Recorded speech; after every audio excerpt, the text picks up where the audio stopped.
Hi, everyone.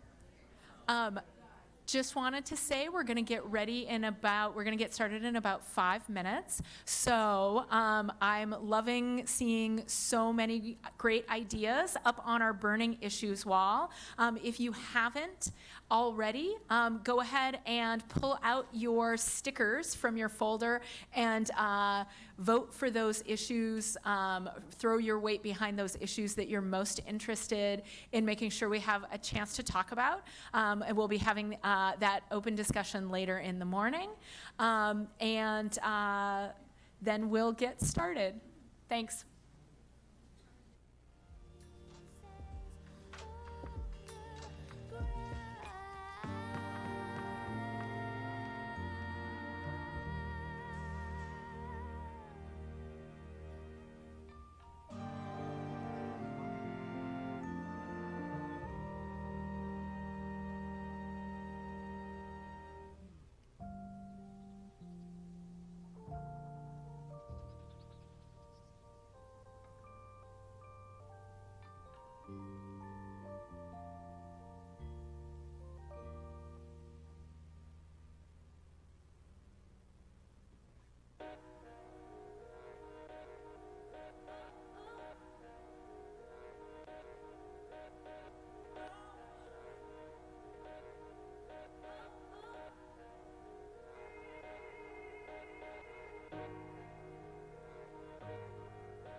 Good morning.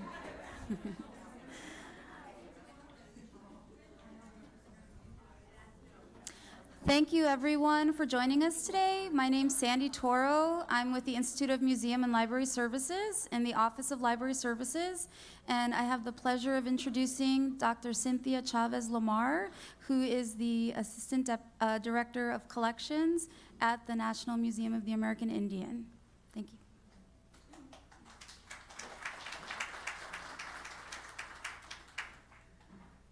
Well, good morning. How is everyone feeling this morning? A little sticky, but good. Well, on behalf of the National Museum of the American Indian and Director Kevin Gover, I welcome you to NMAI. I'm happy to be here because I have always loved libraries. And my sister oversees the Gachya Tribal Library at San Felipe Pueblo, which just opened a new facility in 2017.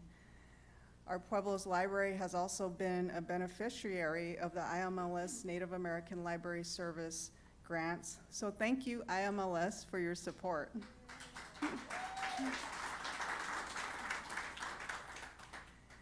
NMAI is pleased to have all of you present for this tribal libraries convening.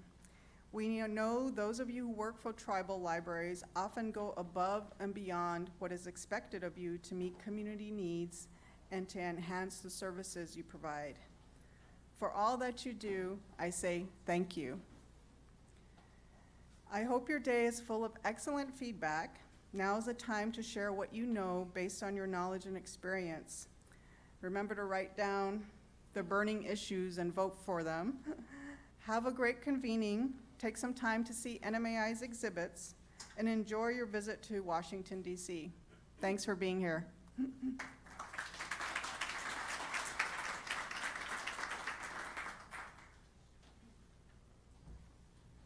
Good morning. I'm Kit Matthew, the Director of the Institute of Museum and Library Services, and it's wonderful to have you all here. We've been planning this for, seems like years, but not really. So I just wanted to give a few remarks because I think the time and place where we are today is significant and worth thinking about for a moment. So tomorrow we welcome summer, the longest day of the year, and the solstice is a cause for celebration. It's a powerful way for us to mark the cycle of the seasons and of our own lives. It also reminds us of the dimensions of our own personal growth. Emotional, mental, physical, and even spiritual, and as well as the growth of our communities. Museums and libraries are some of today's most important gathering places, the heartbeat of our communities in many ways, where we teach our young people, where we bring our families together, where we as communities come together to share and understand stories of those now living and those who came before us, as well as to imagine the future before us. And today we gather here in this place, the National Museum of the American Indian, which offers us one way to understand our histories and the incredible world around us. So thank you for hosting us. I really appreciate that. I wanted to, with you, gratefully acknowledge the American peoples, the Native peoples on whose ancestral homelands we are meeting this morning and today, as well as the diverse and vibrant Native communities who make their homes here. I also want to thank the steering committee, including who put this together with staff. So Maria Escalante, College of the Menominee Nation, is she here? Great, thank you. Susan Feller, Association of Tribal Libraries, Archives, and Museums. Marianne Hansen, Montana State University, thank you. Dr. Sandy Littletree, University of Washington, thank you. And Lorraine Roy, University of Texas at Austin. They're all together, imagine that, a special table, thank you. And they really helped the key staff who put this together. So Kelsey Shepard, Dennis Nagel, Sandra Narva, and Dr. Sandy Toro, to develop the agenda today, many of whom are here and a few in the back, so thank you. So these convenings are very important to us because it's a way to, a little unscripted, but with focus, hear from you. You represent many other stakeholders and networks throughout the nation, and in your communities. So this is not just a come together and let's have coffee. This is a working day, and we will really take what you feel and say to us as we look to enact our own strategic plan, which is transforming communities. So thanks again for joining us. I wish you good conversations, and I'll be in and out today, so look forward to seeing what you come up with. Thanks.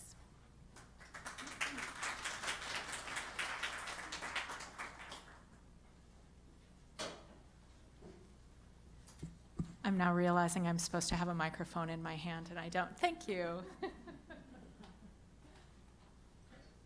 Sandy Toro put together this great run of show that was supposed to keep things like this running a little bit more smoothly. So this is all on me. We would, at this point in time, like to have an opportunity to have everyone in the room introduce themselves. And we are going to move through it somewhat quickly, but we want everyone to have a chance to say who you are, your title and organization, and in, 3 words, what are you hoping to get out of the day? 3 or fewer, I guess I should say. So I will start. My name is Kelsey Shepard. I am the Associate Deputy Director of Discretionary Programs at the Institute of Museum and Library Services. And I am hoping to get from the day great strategic ideas. Hi, my name is Sandra Narva. I'm a Senior Program Officer in the Office of Museum Services at IMLS, where I administer the Native American, Native Hawaiian Museum Services Grant Program. And my goal for today is just to be inspired. Hi, I'm Sandy Toro in the Office of Library Services, and I think for me what's important is just getting a chance to see everyone face to face and hear from you directly instead of just reading reports and papers.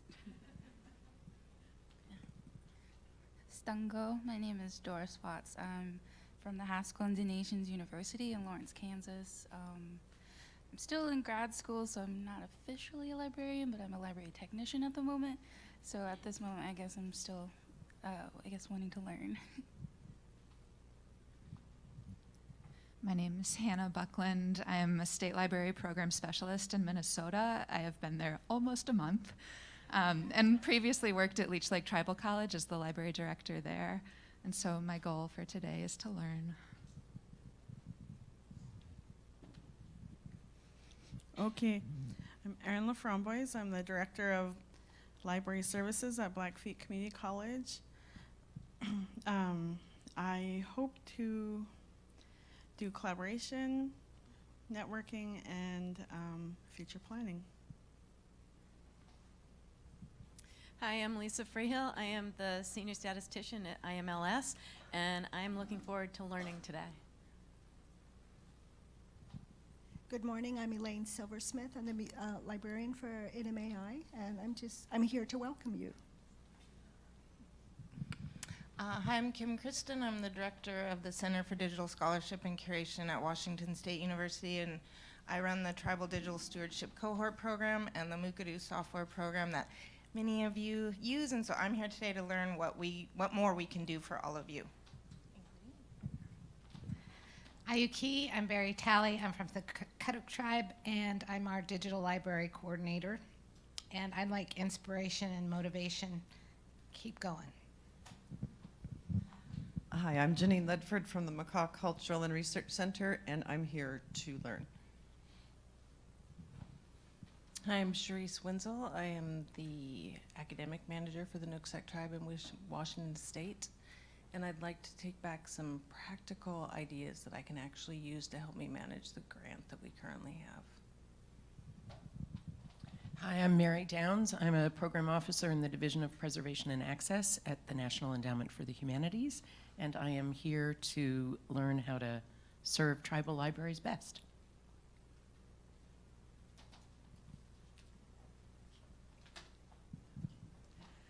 Hi, I'm Judith Gray from the American Folklife Center at the Library of Congress. I'm here to listen and to learn. Hi, I'm Yati Muhammad from Little Priest Tribal College Community Library, also from the Winnebago Tribe of Nebraska. I am the new library director, and I'm also a financial aid director. My goal is to reconnect with the tribal libraries. Good morning, I'm Carol Paff from Lakota Ojibwa College Community Library. I'm the director. And basically, it's just nice to put names to faces from IMLS. And I'm not going to get up because it takes me forever. I'm Anita Sheets, and we're library director at James E. Shanley Tribal Library for Pecasinaboine Sioux Reservation, Poplar, Montana. And it's just good to see everybody. There's a lot of people here that I've done emails with and never ever saw before, and just I'm about the end of my career, but I'm looking for some innovation always. So. Good morning. I'm Guha Shankar, American Folklife Center, Program Specialist in Outreach. Looking forward to catching up with old colleagues and friends and learning from them what we did well and learning from new colleagues what we can do for you. Thank you.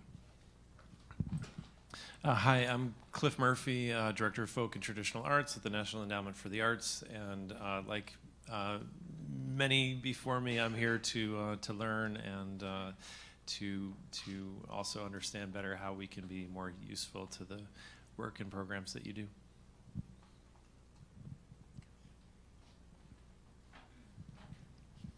Good morning. My name is Lillian Chavez. I'm from Mescalero Apache Tribe, and I am the library director. And like the rest of you, I'm also here to be inspired, to learn, to collaborate, and network.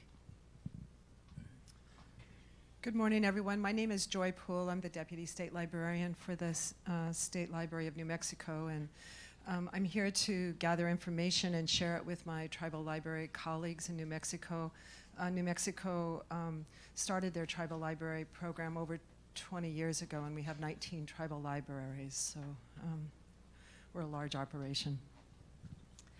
Carolyn Peterson, Assistant Program Manager for Library Development at the Washington State Library, and I'm here to learn.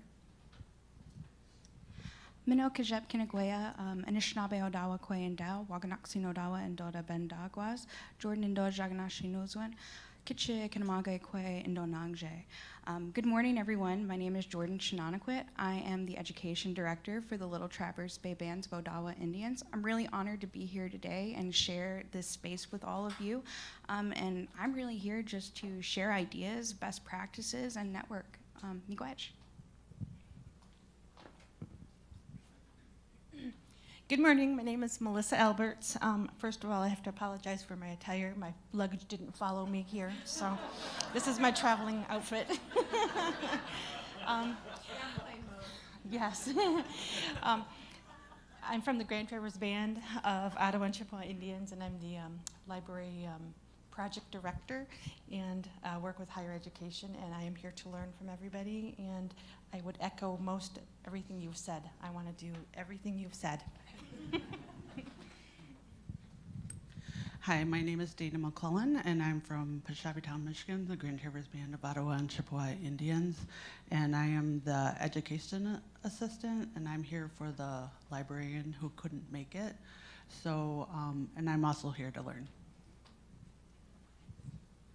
Given what Cynthia said about it being sticky here, Melissa, you might be the one who ended up being the lucky one today. Hello, my name is Chase Perry, and I am from the Northwestern Band of the Shoshone Nation. We're a small tribe in northern Utah, and I am here to learn and get some ideas from all of you for our small library.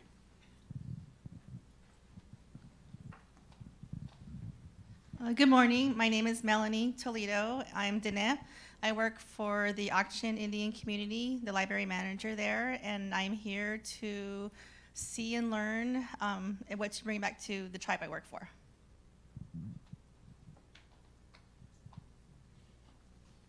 I'm Normaline Zeman. I'm the library director for the Yavapai Prescott Indian Tribe Tribal Library, which is not as big as this room. And I was very excited to see everything that was on the wall, so I'm hoping we cover every single thing that was on the wall. Hi, I'm Mary Villegas. I'm with the Arizona State Library Archives and Public Records. I'm the Technology and Tribal Outreach Consultant, and I'm really looking forward to learning about best practices that I can take back and use to best serve our tribal libraries in Arizona.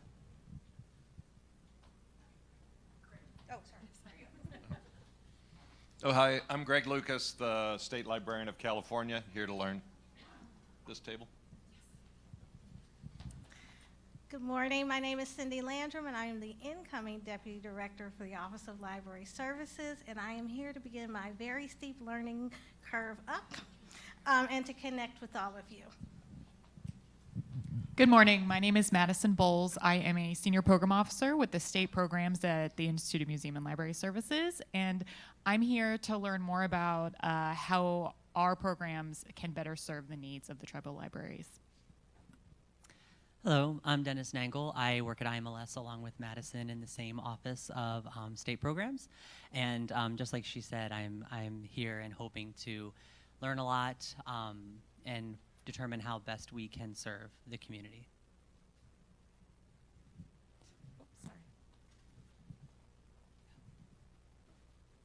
Good morning. I'm Mariana Luquette. I work for the Cochise Tribe of Louisiana, and I am the tribal archivist and librarian, and I'm here for new ideas and to collaborate with everyone. Zanzikambechu. My name is Robin Levin, and I'm the librarian for Fort Washakie, Wyoming, the Eastern Shoshone and Northern Arapaho tribes, Wyoming's one and only reservation. IMLS has been so good to us over the many years. I've been there for 39 years. And this is an opportunity to update, meet new friends, revisit with friends we already know, and thank you all for every thought and every wish for a better library tomorrow. Good morning. I'm Terry DeVoe, the Associate Deputy Director at IMLS for our Grants to States program. We got some state reps over here. I'm here to listen deeply. Hi, I'm Jesse Moore. I'm a Records Management Assistant at the State Tribal Local Plans and Grants Division of the National Park Service. I also have a library and archives background, so I'm here just to learn more about tribal libraries. Good morning. This is not my normal voice, but I'm gonna make do today. I thought she said sicky, but she said sticky earlier. But I'm Sarah Glass. I am a grants manager at the National Park Service. I work with the National NAGPRA program specifically, but I'm here on behalf of all of the National Park Service's grant programs with State Tribal Local Plans and Grants Division. We call it SEALPIG for short. And I'm here to spread the wealth because I think I have a lot of grant programs as well that a lot of people in this room might be interested in but might not know a lot about.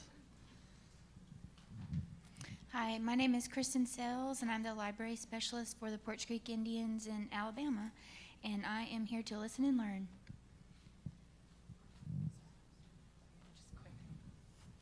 I let some people sneak in. Hi, my name is Chelsea Cole, and I'm Sarah Booney. And we're the program specialists for the Office of Library Services Discretionary Programs. And it's great for both of us to finally meet you after seeing your names on our screens for so long. We're both very interested to learn the new projects and ideas that you have for grant funding in the future. Thank you so much. They're also typing up our burning issues, so. Good morning. My name is Chuck Smythe. I'm the Director of Culture and History at Sea Alaska Heritage Institute, which serves the Tlingit, Haida, and Tsimshian people of Southeast Alaska. I'm here to talk about issues that we are facing and have interest and look for learning capabilities. I could go on and on, but anyway, good morning. Good morning. My name is Amelia Wilson. I'm the Executive Director of Hoona Heritage Foundation, a small village in Southeast Alaska, Hoona. And I'm here to participate in this meaningful exchange, and I'm very grateful to be here and grateful for IMLS. Hello, my name is Julie Niederhauser. I work at the Alaska State Library in Juneau, and I'm here to listen deeply, as someone else mentioned, and to find the opportunities where we can work to make libraries better everywhere in our state for everyone. Hello, I'm Emily Pastor. I'm the Archives and Collections Manager with Sea Alaska Heritage Institute, and I'm here to hear what everybody else is doing because I'm really interested. Good morning, Griselda Rogers with the Ute Mountain Ute Tribe. I'm actually the education director, and I'm here to learn and get new ideas. All right.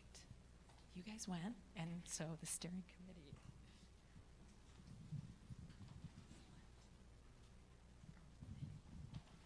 Good morning. My name is Maria Escalante. I am at the College of Menominee Nation. We are a joint academic and public library, and I would like to get other ideas and be inspired. Bonjour, I'm Lorraine Roy, enrolled at the White Earth Reservation, member of the Minnesota Chippewa Tribe, professor, University of Texas, Austin.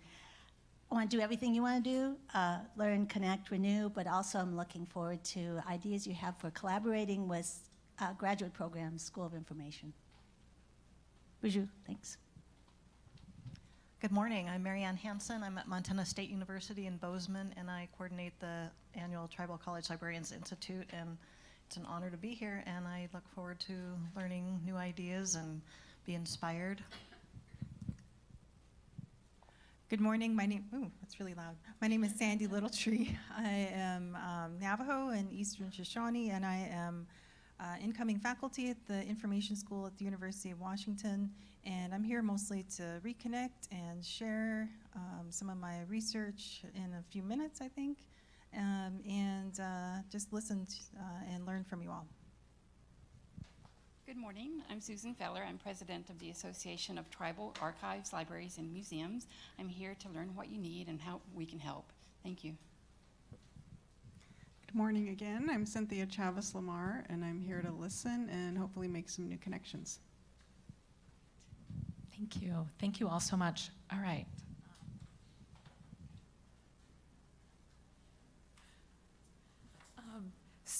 I thought we should go through the folder or tell you a little bit about the information that we've provided you, a little bit about the day. So we can review the agenda. You'll see that we are quite a bit ahead of schedule, which is exciting because I think that means everyone is so enthusiastic. We're all just really raring to get into the meat of the day. We will this morning hear from two amazing Sandys.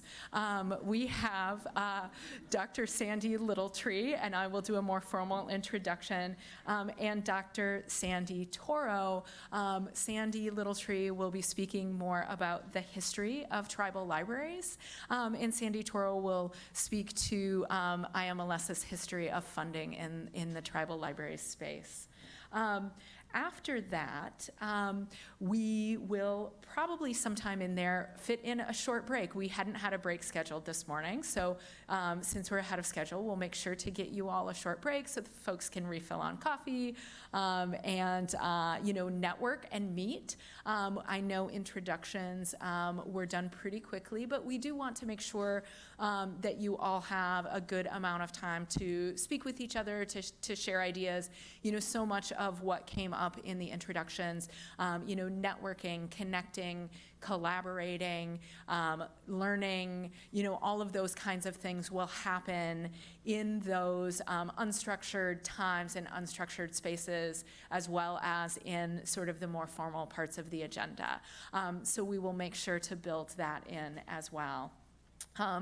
Later on in the morning, Dennis Nangle and Dr. Lorene Roy will be facilitating a full group conversation on those burning issues. So all of those great ideas that you put up on the wall and voted for are right now being sort of captured, and Dennis and Lorene will then facilitate our conversation around these burning issues that you've helped bring to the surface this morning.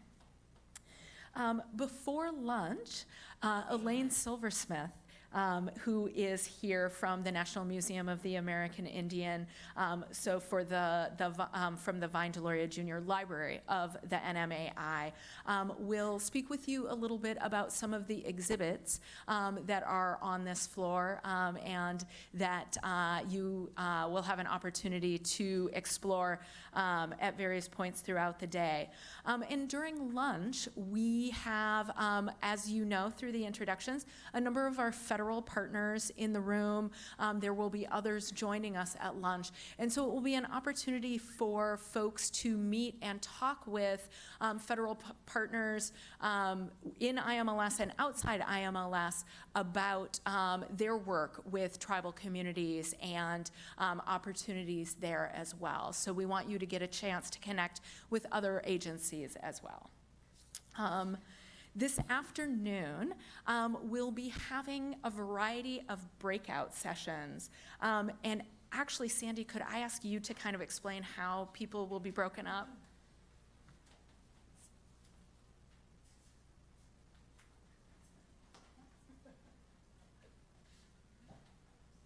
Great. So we were trying to be very strategic in how we made use of the day, and all of you have a colored sticker on your badge that aligns with which group you're supposed to be in for the breakouts. So there are 3 breakout groups for the tribal librarians and the other people who are representing tribes. The 3 groups have 8 people in each. And Elaine, we included you in one group to round it out. But we also really want your feedback because you are also a librarian. So you stay with your group and you go from one session to the next. So we have 3 sessions for you. One is focused on applying for grants, one is focused on managing grants, and one is focused on the impact of grants at the local and the bigger picture level. So when we come back from lunch, we'll let you break up into your group, and then each group goes to their first session, and we'll rotate. The steering committee members are facilitating those sessions, so they don't have a colored sticker on their badges, or they shouldn't, except for Maria, who we asked to join because she's also a tribal librarian. We have 2 other groups. One is for the state librarians, and they'll be meeting with Kim Kristen to learn more about Mukatu and supporting the tribal libraries in their state. And then we have a group specifically for the federal agency representatives, and they're going to be working with Madison, who's in the back, and she'll be facilitating that conversation. So we've planned it so that the tribal librarians can be in their own respective groups. The federal agency representatives are in another group, and the state librarians in another group. But at the end of the day, we'll come together, and each pair of facilitators will share the highlights of the discussions. So the facilitators for those 3 tribal librarian breakout sessions have a lot of work to do because they'll have 3 sessions that they're responsible for collecting information about and synthesizing and then sharing out at the end. So it is an ambitious schedule, but we really wanted the focus to be on getting your feedback and your insight so that we can really improve our grant programs. Are there any questions about the schedule before we move forward? We actually have time for questions because we're so ahead. Okay. So, and just to give you, I don't know if folks have had time to kind of explore their folder. There's some great information here. We have a fantastic handout that Sandy Littletree put together that's a timeline sort of companion to her talk. We have an evaluation, which we will refer back to at the end of the day. We'd love to get your input and feedback on the day when we have all made it through. The agenda is on the right, as well as a list of the different breakout groups. We have a guide to IMLS's discretionary grant programs, a complete list of attendees, and we have a couple of handouts. One is about some recent grants, where actually the grantees or grant descriptions of grants from folks in the room. So the attendees here, most of you have IMLS grants, and we've taken the publicly available descriptions of those grants and put them together so you can kind of see what are, what have other people been funded to do, what is the kind of work that has been going on in the tribal libraries among the folks who are here with us today. And then we also have a handout from the state library representatives from the different state libraries who are represented here today that also talk about work that they have done and are doing with tribal libraries. So I think those will be great resources going forward as well. And I forgot to mention that we are live streaming the morning portion of the day. We are not live streaming the breakout sessions, so you should feel free to share your thoughts during those more private gatherings, and then we'll live stream the sharing out of the highlights at the end of the day. Great. Good. Any questions? All right, great. Well, I was very excited to learn that by a fluke of the agenda, I get to be the one to introduce Dr. Sandy Littletree, who will be our first or our next speaker for the day. Sandy Littletree is a library and information science educator and researcher. Her dissertation research focused on the history and development of tribal libraries in the United States, where she examined the themes of advocacy, leadership, self-determination, cultural knowledge, and government responsibilities to tribes. And I just want to insert here that Sandy's dissertation was recently featured in American Libraries magazine in a piece on notable dissertations. Sandy is past president of the American Indian Library Association and currently serves on several advisory boards for library and information service or science projects in indigenous communities in the US and in Canada. She's an enrolled member of the Navajo Nation, Dene, originally from the Four Corners region of New Mexico. She will start as a full-time faculty member at the University of Washington's Information School in July 2019. Thanks, Sandy.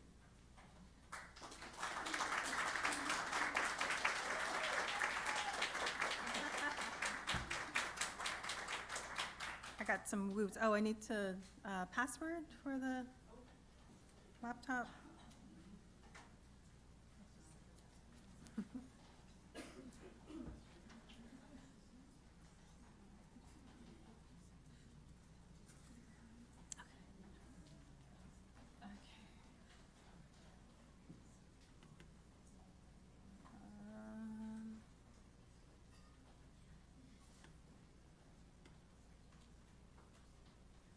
I have to scroll it over.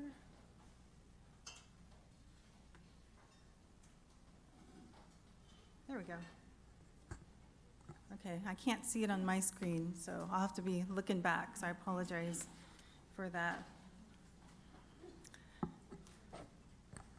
And I think my talk is actually going to be shorter than I expected to, so we might have even more time than we thought. Good morning again, Yat Eabine.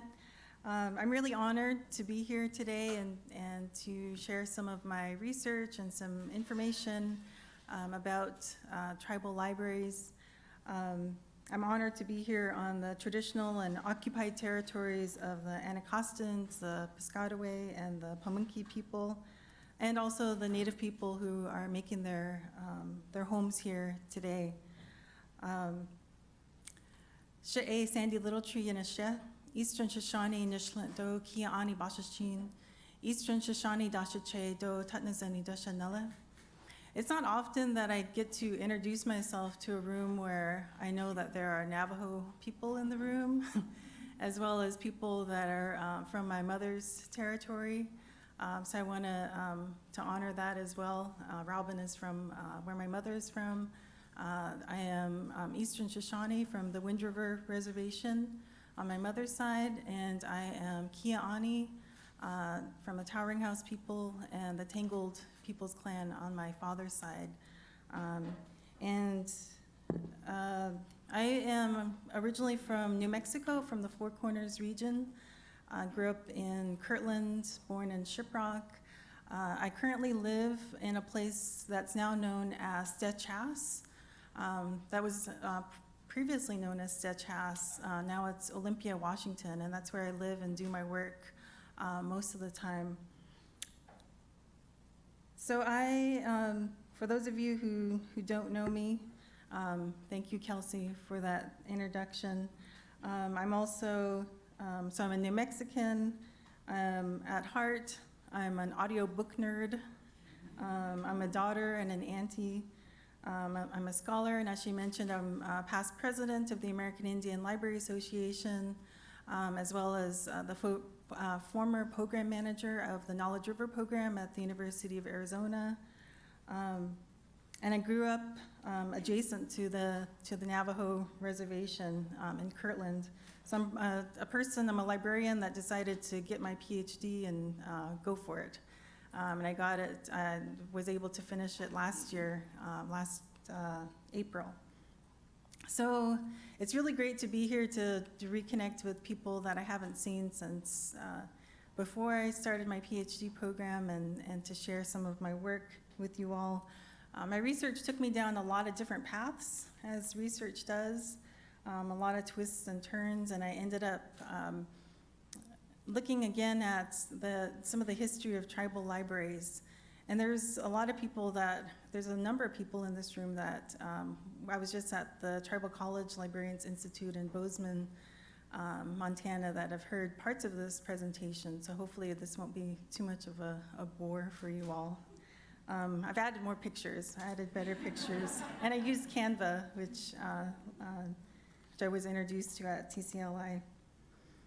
So you all are here because of your involvement with the federal funding that we now know as IMLS, Native American Library Services, the Basic and Enhancement Grants. This funding, as we all know, has been very impactful in Indian country.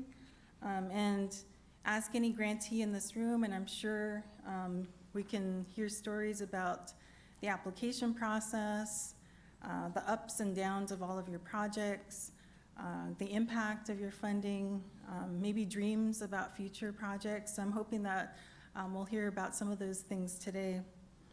So there's no doubt that these grants are making a huge impact. And so I just want to acknowledge all of you that have been working on these grants for your work. I have not written one of these Native American, the basic or enhancement grants, but I have written a Laura Bush grant. And so I know how much work goes into that process and the management of these grants.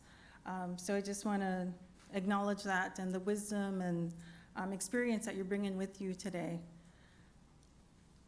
We're also gathered here in DC at NMAI. And actually I was remembering every time I come here, I was actually an intern here in the summer of 2006, I think. It was the first full summer that NMAI was open. And I was working downstairs where it used to be a library down there with Marty de Montoyo and Lynn Altstadt at the CRC before Elaine came there. So it's always nice to be back here in DC and at NMAI. So we're here also with a lot of tribal representatives, staff of IMLS, as well as state and federal agencies. And we're in the midst of our own historical moment, right? This is the first gathering, right, of IMLS tribal library grantees. So I want to acknowledge that too, that you're part of this history in the making. And maybe I'll add this to my timeline later on. So I want to acknowledge the staff, the IMLS staff, and the program directors for holding the space for us today.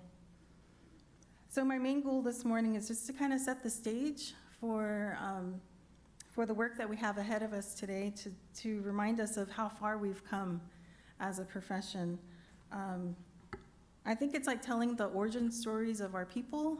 You know, we have to kind of know where we come from to know where we're going, and to have this common understanding of the state of tribal librarianship that can hopefully help us to conceptualize a future for Native library services.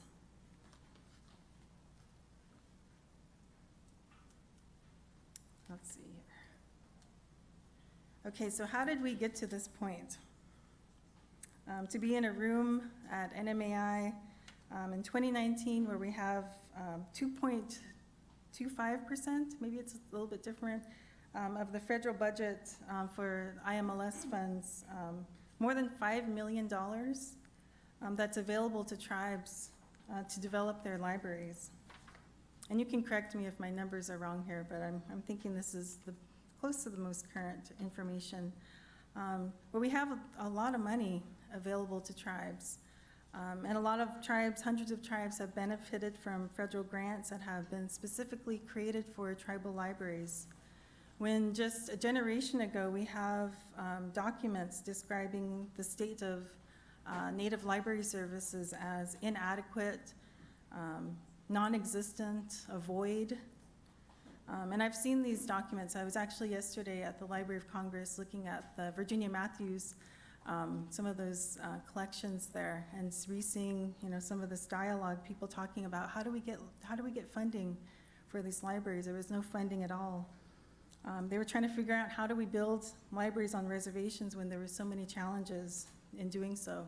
Not that there isn't today, right? We still have some of these challenges. But the IMLS Native American grants really didn't just come out of nowhere. There's a real history of advocacy and leadership, envisioning and persistence that's helped to pave this path. And if we think about the evolution of library services for Native people, we also have to think about the history of Indigenous people in this country, about the history of colonization, of Indian education, self-determination, activism, and grassroots leadership, resilience, and renewal. I can't cover all of those topics in the next 20, I guess I got 40 minutes. But I want to just kind of share a brief timeline with you all just to set the stage. And you all have a printed version of this somewhat. But I want to start this timeline by talking about, thinking about some of this understanding of the importance of treaties and federal library policies. Thinking about treaties, I'll come back to this in a moment, but just thinking about keeping in mind that many of these treaties contained educational provisions for tribes, right? And despite the fact that libraries weren't mentioned specifically in any of the treaties, treaties were used as a way to fight for libraries on reservations. For instance, the Navajo Treaty starts, I had a picture of it, I took it off, but it starts with the educational provision, quote, in order to ensure the civilization of Indians entering into this treaty, the necessity of education is admitted. So this leads to many, in this case, Navajo children being sent to boarding schools or schools for the first time. And so just recognizing the role of treaties and bringing in education for better or for worse, right, for our communities. And we recognize the importance of treaties today. I believe the treaty exhibit is still here at NMAI. And so, think about those and the role of education and what that brought to our communities. And as many of us know, the history of boarding schools and government and church-run education, the state of Indian education was abysmal for years. And we can only imagine the types of books that the kids had in some of these boarding schools, right? So Indian education was harshly criticized in two landmark reports. The first one was the 1928 Merriam Report, and then again in '69 in the Kennedy Report. And they were reporting, just significant failings of federal policy in these government-run and state-run institutions. So as early as 1928, we have this documentation that led to the foundation for the future Indian legislation and funding that directly impacted library services. And I know you all know this history, right? So just kind of reminding us of where we've been. Skipping ahead a little bit, as we're moving into the 50s and the 60s and the era of federal termination of tribes and relocation, of bringing Native people into urban communities, we noticed projects aimed at bringing books to Native people. I want to say that with my research, I was really interested in thinking about the context of what was happening with tribal library development within the context of what was happening in the US. So not thinking about it as an isolated movement, but thinking how is all of these other things that were happening impacting the legislation.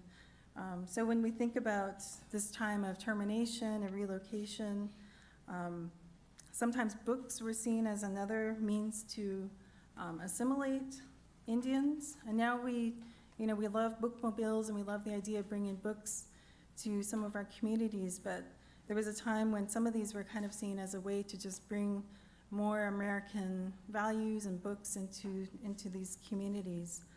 If you ever get a chance to look at some of the publications written during this time, you'll notice a real lack of library services that originate from Native communities. There's no mention of trying to incorporate Indigenous people or their systems of knowledge into the library, except maybe employing bookmobile drivers or library aides, people to work with the audiovisual equipment. So this was kind of under this guise of helping Indians to appreciate our values, right? That's actually a quote, appreciate our values, which I assume to be Eurocentric American values.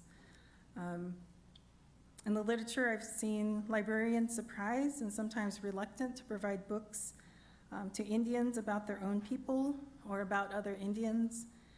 For example, a director of a library system in an article in 1969 describes his hesitation to provide books on the history of the various Indian tribes, books on Indian crafts, and novels which dealt positively with Indian culture. It appears that we were being tested, he says. And then he asks, were we actually willing to distribute through our bookmobile materials about Indians and for the Indians? In the end, the librarians were willing to make an effort to bring the Indians books about their subcultures, and they were surprised to learn that the patrons were also interested in other types of books. He writes, it's not easy to serve these people who are economically, socially, and culturally different, and that they often have an inability to communicate their needs and desires to outsiders.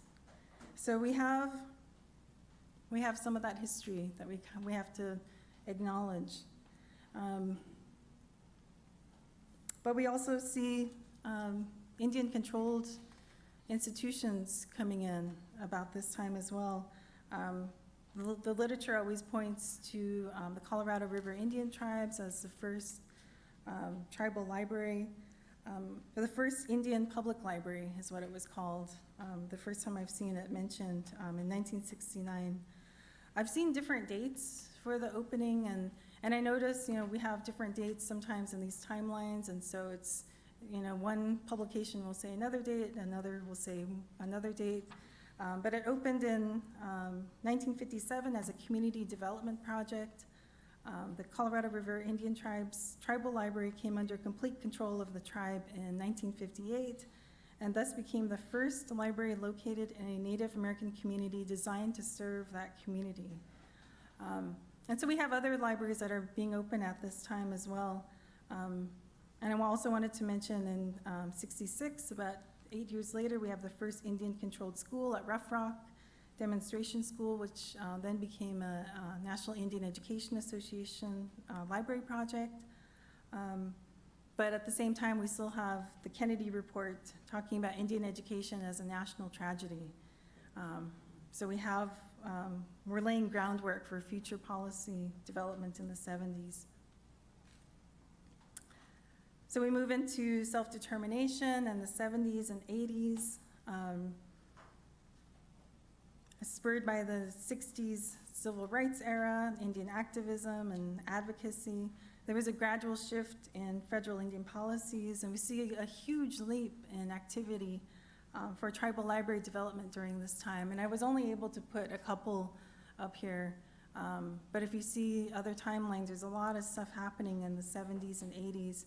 And I think it was the 1975 Indian Self-Determination and Education Assistance Act that really provided that foundation for tribal control of education by allowing government agencies to enter directly into contracts with federally recognized tribes. American Indian Library Services were focused on exercising self-determination and demonstrating that library services could be shaped to the needs and desires of Indian country. So I have some things listed here in 71. Actually, yeah, so I made this before I left home, and yesterday in the Virginia Matthews collection, I saw that there was more earlier work at ALA with this Committee on American Indians, but I think it was first became a committee in 71, but it may have been a little bit earlier that they were also working on some of this. We have National Indian Education Association projects. I'll go through some of these more in a second.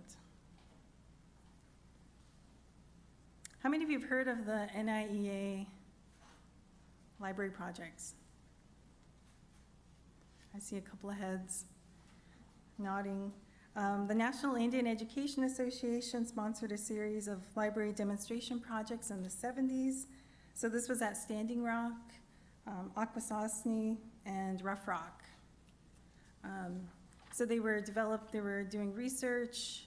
This was really innovative because they also hired all Native researchers to do user needs studies to find out, what kind of information needs do these tribal communities have. So we have Native PhDs doing this work, Native researchers. They also did a lot of development of statewide plans and worked with states like Wisconsin, North Carolina, New Mexico, Washington, and Minnesota to create an outline for action for state and local agencies to develop Indian libraries. And actually, the only plan I've been able to locate is the Wisconsin plan from these states. And I had interviewed Janice Rice for my dissertation, and she's from Wisconsin, and I asked her if they ever bring up that statewide plan that NIEA had worked on, and she says no one really mentions it anymore. Of course, it was from the 70s, but I was curious, what kind of impact did that have? We have New Mexico. Wanted to give a shout out to them, not just because I'm from there, but they've also done a lot of development in tribal libraries with Lotzi Patterson and Ben Wakashigi, with the establishment of a ton of things there, including the establishment of their Native American Tribal Libraries Roundtable in their state library association, demonstration and training projects. And I realize you can't really see that, huh? It's kind of hard to read. So we have the Native American Tribal Libraries Roundtable established in '79, demonstration projects from Lotzi Patterson and starting in '76. And then some of that work was picked up by Ben Wakashigi after she left in '79. So we had a national commission on sorry, I'm just looking at the New Mexico one. I also wanted to mention the Trails program was part of that with Lotsie Patterson, which was a training and assistance program for technical assistance for tribal libraries. All of this kind of weaves together. Some of these people who are working on all these projects are working on others. So the National Commission on Libraries and Information Science paved the way for the first major gathering of Indians discussing library services on or near reservations at the White House Pre-Conference on Indian Library and Information Services on or near reservations. And that was held in 1978 in Denver. It was, I would say this is probably the most important gathering in the history of tribal library development because they came up with a series of resolutions that paved the way for federal funding, as well as the founding of the American Indian Library Association. And so one of the other outcomes, a major outcome of that White House conference was the National Indian Omnibus Library Bill, which laid the groundwork for this LSCA funding, Title IV funding, which was established by President Reagan, signed into law, Public Law 98-480 on October 17th, 1984. And I was looking at the old ALA, the American Indian Library Association newsletters.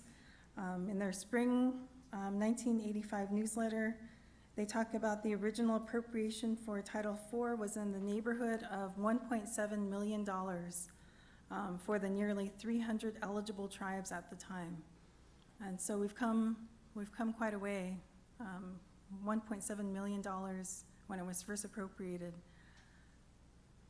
The work in getting LSCA Title IV funding for tribal libraries took 14 years of advocacy, starting with the 1971 ALA committee, lots of grassroots activism, and the formation of that first ALA committee to the signing of that in 1984. And the advocacy just kept going. I wanted to mention the treaties again, as one of the major arguments made was that libraries on reservations was a treaty right. Standing Rock Sioux scholar Vine Deloria Jr. wrote a paper for the 1978 White House pre-conference where he reminds us that education was, quote, one of the key services for which tribes exchanged their ancestral lands.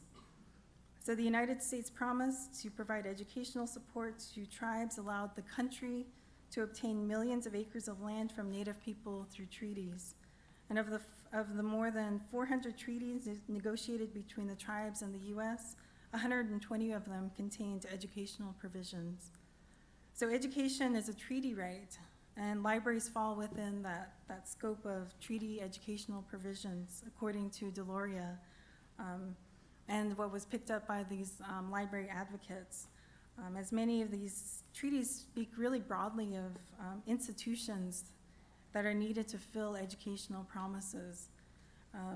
So all of these projects and so many leaders within national associations like the American Library Association, the National Commission on Libraries and Information Science, the National Indian Education Association, there were also a number of other associations, National Congress of American Indians, they were bringing in to bring advocacy for building libraries on reservations, as well as a huge number of community members, educators, tribal leaders, and the tribal librarians and native librarians who worked to bring us to that point. This one was hard to do, to try to figure out the current policy period. I thought, when does that begin? When does that end? And we see more projects, more laws designed to address cultural heritage, as well as educational initiatives in Indian country. I started this with the era of NAGPRA and the establishment of the National Museum of the American Indian as really kind of the start of this new policy period. And we get further research and support from the National Commission on Libraries and Information Science, INCLIS.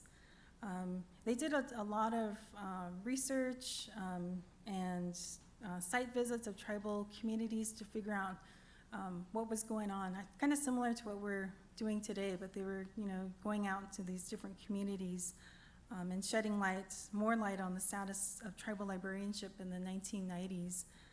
So we have the publication of that Pathways to Excellence report, which talks about some of their findings. We see a new phase of tribal library support when IMLS is consolidated or becomes responsible for the work of INCLIS. So INCLIS goes away and IMLS takes on that role of supporting tribal libraries. We also see projects like ATOM come up that was funded by IMLS, and the first major gathering of tribal librarians, archivists, and museum workers. I believe it was in 2002 in Phoenix. We see projects like the Protocols for Native American Archival Materials, which sets a new tone for decolonization efforts across information institutions. So we've seen a huge amount of growth in tribal libraries in the US, with these institutions becoming gathering spaces, sites of cultural and language renewal, places where indigenous knowledge is collected and preserved and shared, where sovereignty and self-determination are of paramount importance, right? And so I think it's important to recognize how far we've come, right? Of thinking about, just having just abysmal educational efforts and all of these efforts to assimilate and relocate and bring Native people to outside of their own cultures to where we are today, where we're recognizing the strengths of tribal libraries and the places that we can grow and incorporate indigenous perspectives into these communities. And so it's important to look ahead to what's next. And what do we do to continue that positive growth? And so this is kind of my abbreviated timeline, and there's a lot more to this, of course. But I just wanted to share some of this information to kind of set the tone, and I think we'll next hear kind of some of the nitty-gritty of some of the IMLS funding. So thank you.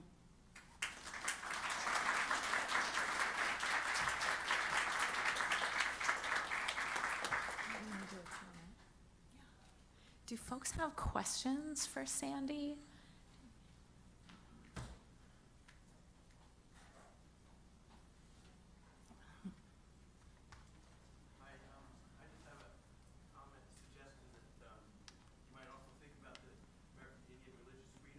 Yeah.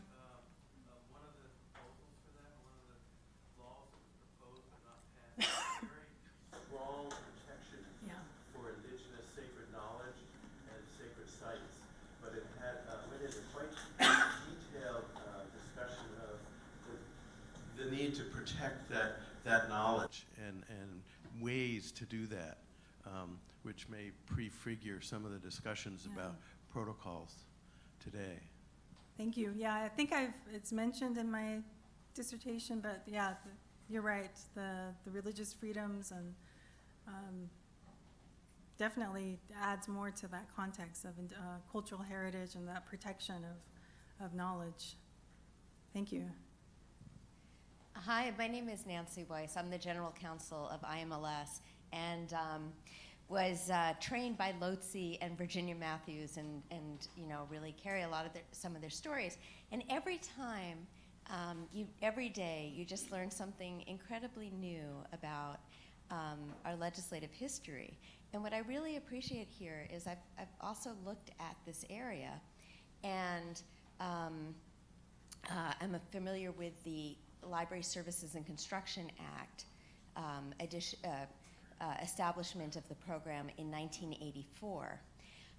Putting it in the context of self-determination is really helpful because, you know, as you've talked, there were different programs at the Department of Education, and, you know, combined with some of the state library administrative agencies or demonstration grants and other things, but you see that strong statement at that time.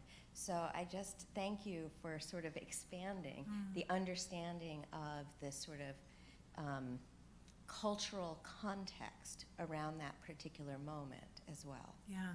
So this has been delightful. Thank you. Yeah, no, the self-determination, I think, was, you start seeing that a lot more, and of a lot of allies talking about, you know, we need to let the Native people in. We need to help them, you know, make these decisions, and then, you know, pretty soon turning that where it's all Native people making those decisions, right?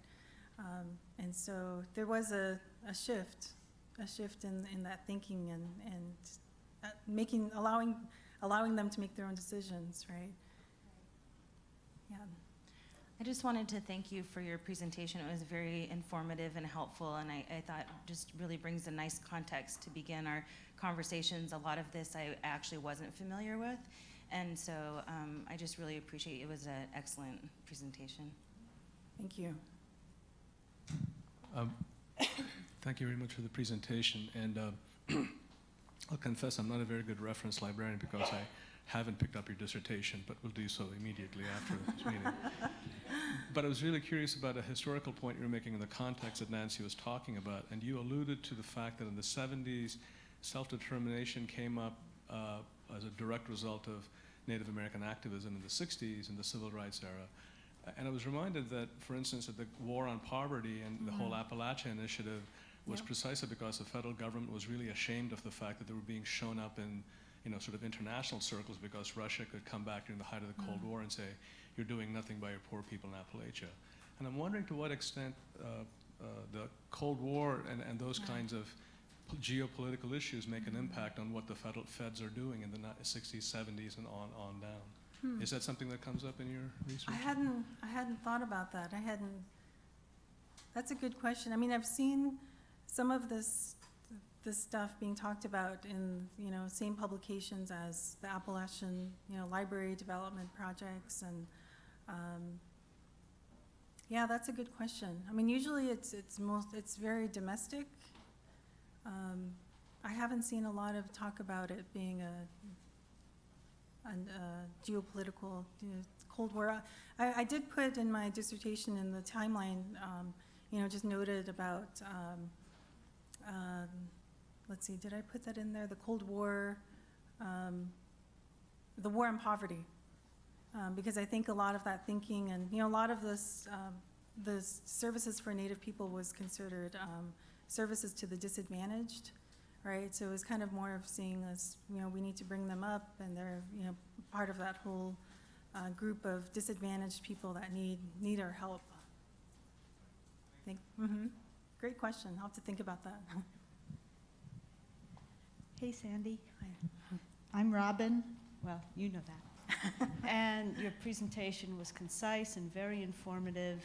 I'd like to bring up one detail that you touched on that might help us with our contemporary concerns regarding the inability of our government officials to actually get much done. And I believe it was President Nixon who first introduced the Native American Education Act in 1972. And it wasn't until 1974 that Congress actually acted and put that suggestion into the law. So that was 2 years out of Nixon to Congress, so that when we look at our problems today, perhaps we can have hope that give it a little time and keep pushing hard, communicate with our representatives and let them know what we need, and action can take place. Yes, definitely. Sometimes it takes a while. It takes a while, and that was something, you know, I interviewed Lotsie Patterson for my dissertation, and I wish I was able to interview Virginia Matthews, but I get that sense of, you know, that really strong advocacy and and Lotzi talking about, talking with different senators and, helping writing these bills and, getting a lot of stuff done. And she said, we need a generation of people that are willing to do that now, because she's beyond that time to be doing that type of work. And so that was one of the last things that she said in my interview was, we need that new generation of people, because it does, it takes time. You look at, how long it took for them to just get these issues to the table, to actually getting this into an actual bill where we actually have this, amount of funding that's always, guaranteed, as long as we can have that line in the grant or in the funding. So it's pretty incredible that work is there, and that we're reminded to protect it too, right? And to speak up and to, tell our senators and, people how much we appreciate it, and that it's really important that we keep that activism, I think, alive, and, telling people how important it is.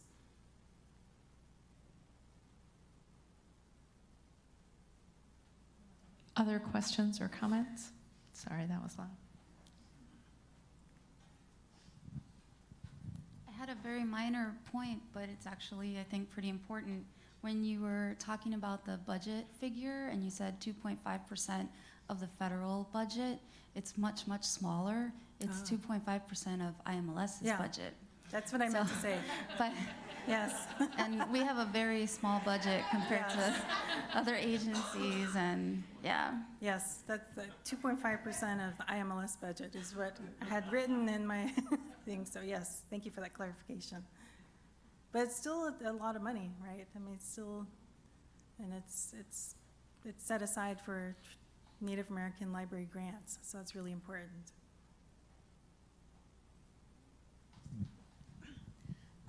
I think your dissertation's very timely, to reactivate American Indian Library Association, and also for us to really think about this current administration and who knows what's in the future, that we do have to call our representatives and be vocal and be active, and that we tell them, you need to support IMLS, because IMLS is, it comes up on the chopping block.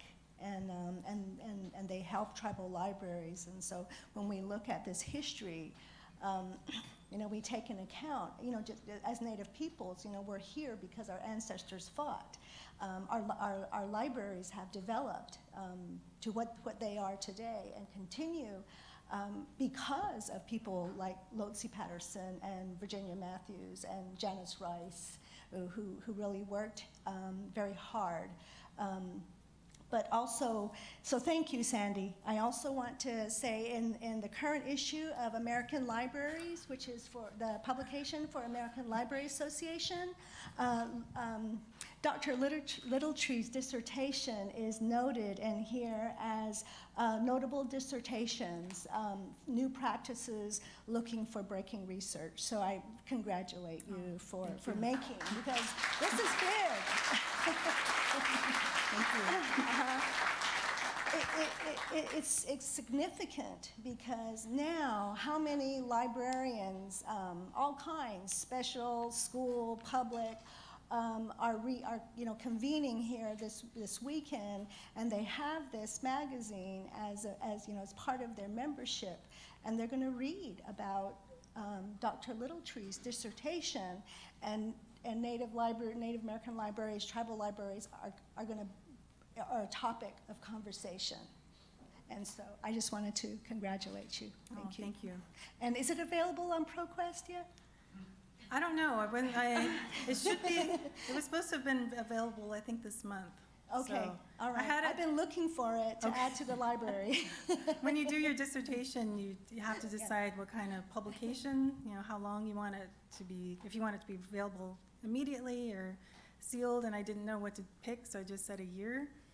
I don't know why. So yeah, it should be available soon.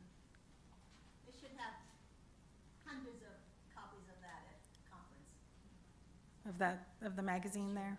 Yeah. Yeah. The world is like this. Yeah.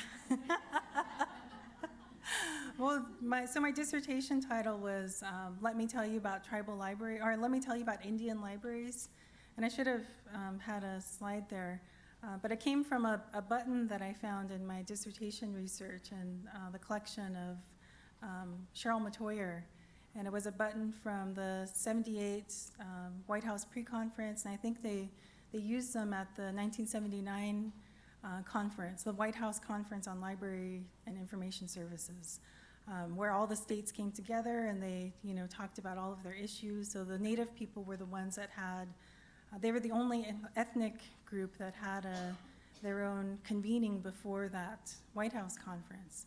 So from what I can tell, that button was worn quite a bit at that White House conference and as like an advocacy, like, let me tell you about Indian libraries.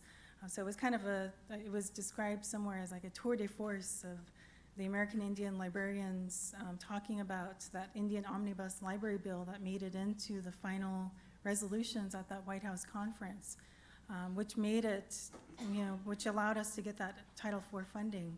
So you can imagine all these Native, if we all left here with a button saying, let me tell you about tribal libraries, and if you're going out into the ALA conference and talking about this funding and the support of this tribal IMLS funding. Maybe this is another version of that. Yeah.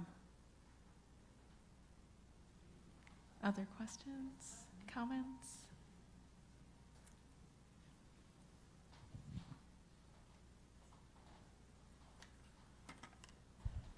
I just wanted to say miigwech first off for your presentation. It was really wonderful for this contextualization. And what I particularly want to comment on is how you frame tribal libraries as a treaty right. I think that is just so important, and it's something I've been talking to my department about. Is this is an articulation of sovereignty and having to advocate for ourselves in this way, because if we don't, no one else is going to. And I think that was just really wonderful the way you framed that, and I just wanted to say miigwech. I think it's something that people forget about, and that was a real argument for the federal funding for tribal libraries, was that treaty part of it. And we don't hear about that as much today, I think. And so I just kind of wanted to remind people that was important, and I saw it referenced in documents back in the early 70s. Education is a treaty right, and libraries are part of that education. And so that paper that Vine Deloria wrote is really a good one to kind of remind us about tying libraries to treaties. It's called The Right to Know. And it's from there was a series of papers that was presented at the 1978 White House pre-conference. It's kind of hard to find, but it's in that, it's in all of the papers with information is power or something. It's all of the papers that were written for that 1978 White House pre-conference.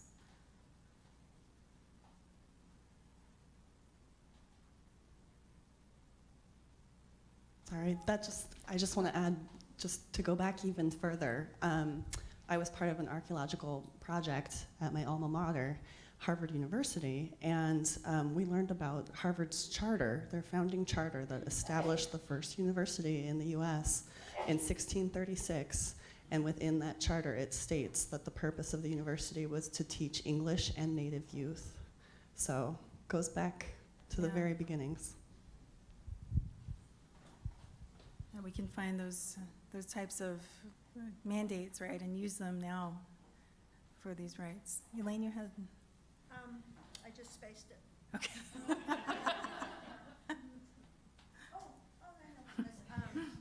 The 1978, the White House pre-conference, is that available? Is that on online? Because that can be digitized. I have digital copies of it. It should be. Yeah. It is. Okay. Yeah, for a while I was interlibrary loaning it, like years ago, and then it was falling apart, and yeah, so it's digitized somewhere out there. Oh yeah, that's right. The ATOM website has it.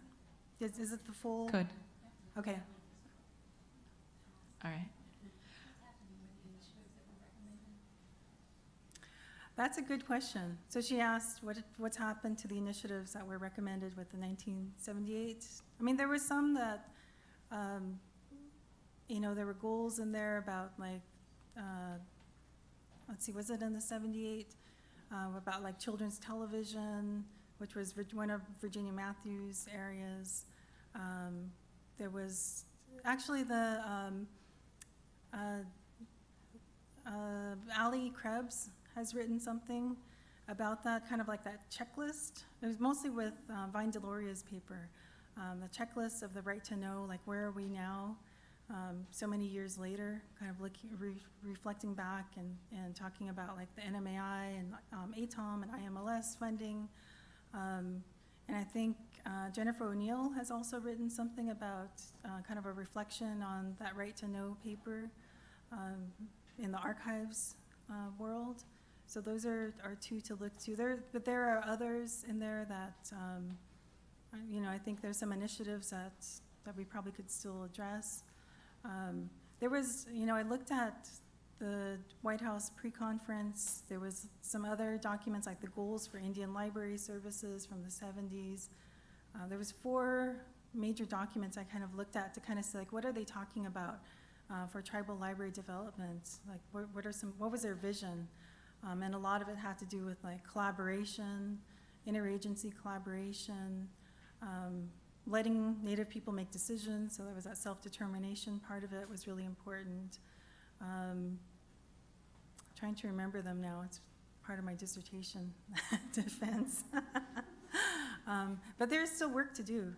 There's still, and that's why in my dissertation I have in the appendix, some of those original visionary documents of, what were they talking about in the 70s, 80s, 90s? What were some of the major issues? How far have we come? What do we still need to address? And of course, some of them are, a little outdated, but I think, I think we can still learn a lot from what they were talking about and how we can build on their vision. Mm-hmm.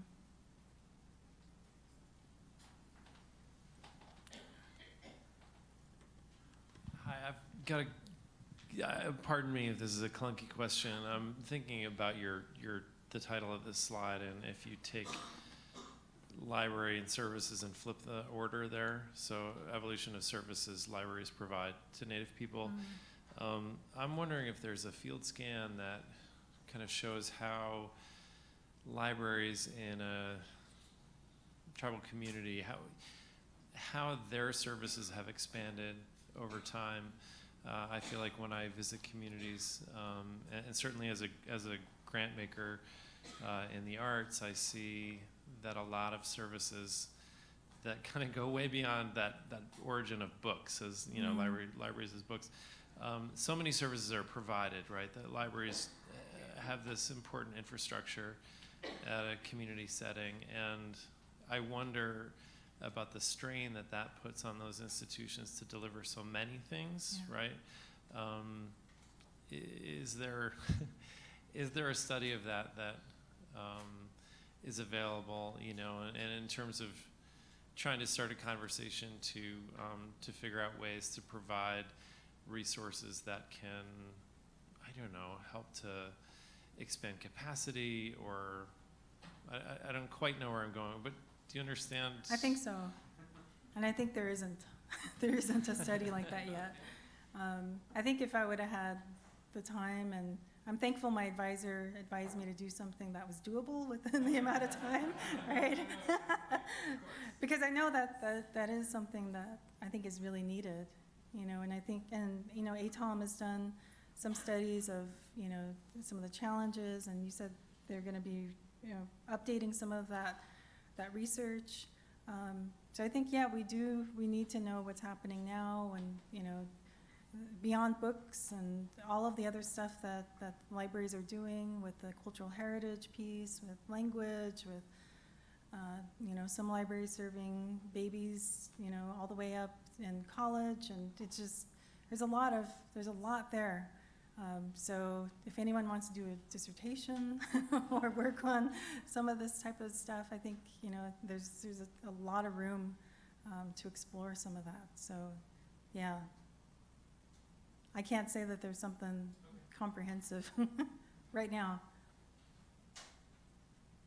As one of the long-serving tribal librarians in the room, I've been at Fort Peck for 28 years. We had one computer on my desk and it's still in the box when I got there in March of 2001. And our biggest changes, I think, have been electronic. First, providing a few computers so people could type letters before they ever knew about email and all of this other stuff. And then now providing anything and everything that's available, fiber optic, Wi-Fi, the whole thing that they don't have at home.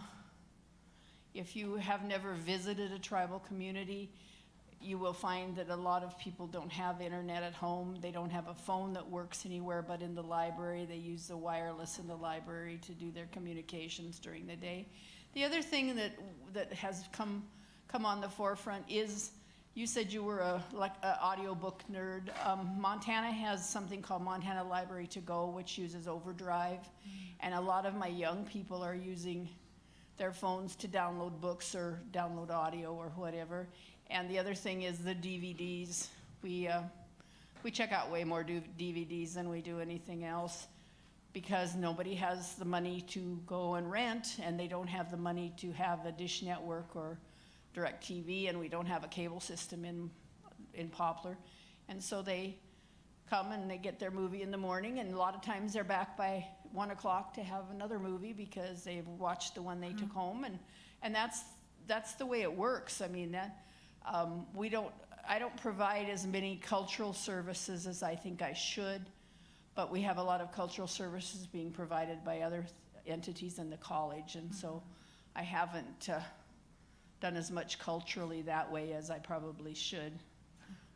But IMLS we have 26 computers in our library, and my enhancement grant, the last one that I wrote, bought all of those guys. And that's something that our people are very proud of and love that they can come, and most of the time they don't have to wait. They can get on the computer. So yeah, that's one thing I didn't put up here and I didn't focus on much was, like technology and, the Gates, funding and that impact on tribal libraries. And yeah, and all the current, fights with broadband and getting this into communities. My colleague Marisa Duarte wrote a really wonderful book called Network Sovereignty about bringing network and internet communities to Native communities, looking at the sovereignty issues with all of that. So that's a nice book to look at for those issues. And I know, people here are working on broadband issues and technology. I mean, there's so much. There's so much. I'm sure we'll cover a lot of this today, right? I'd like to ask one more question. Yeah. I loved the way that you said this, and so I tried to capture it exactly. You said something about the history or thinking, sort of how far tribal libraries have come can help us conceptualize a future for Native library services. And so I wondered if you would just maybe say any thoughts, dreams, goals, ideas you have for the future of Native library services as well. Man, that's a big question.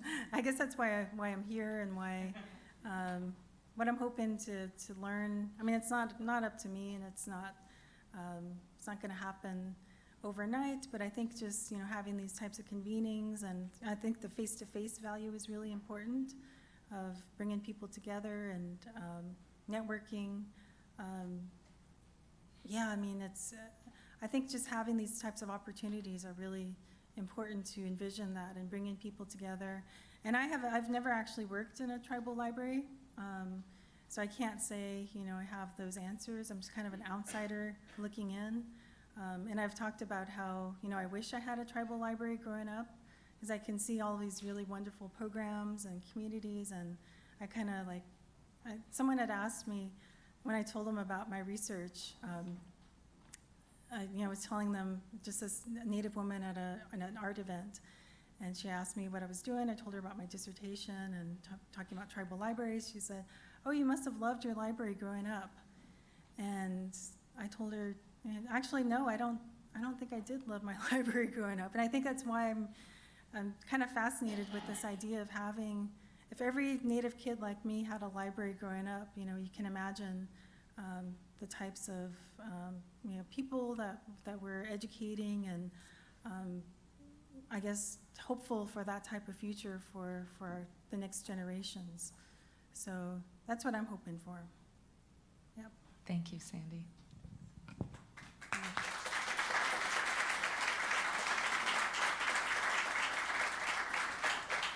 Excellent. So we are going to slip in a 15-minute break at this point.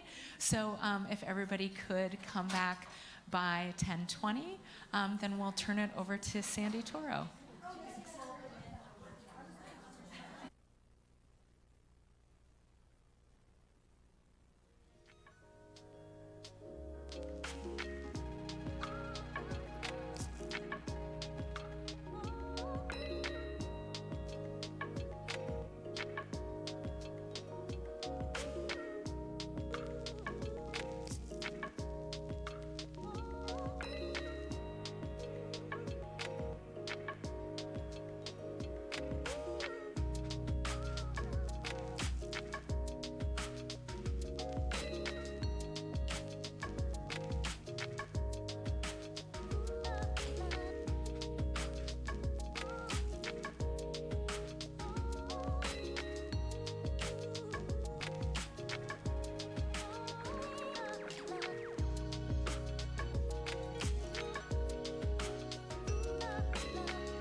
Shine.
us back on the schedule. All right. So I think. I think the wrap-up time was 11. Yeah. So that gives you like 34 minutes. That's So good. that should be good. Yes. Can you tell me when I have like 5 minutes? Okay, I just either. Yes. Or do you want me to come up here? No. Hold up a thing. Yes. Oh.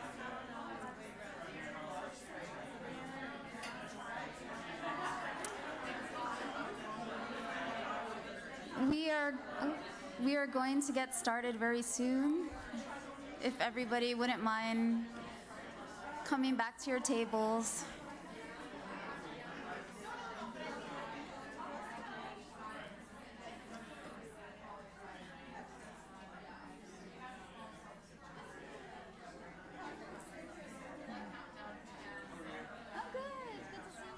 Thank you so much.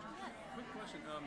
Whenever it's appropriate, could you maybe just say that back on that table, Yes. we did bring some handouts from LOC internships, and maybe we have Yes. some other information we'd be happy to share with them, whatever.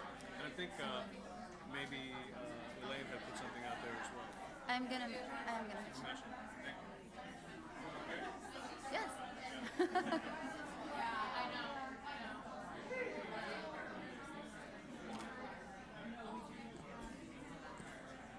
All right, so we're going to go ahead and get started, and I'm grateful that we had the extra time this morning so that Sandy could answer some questions.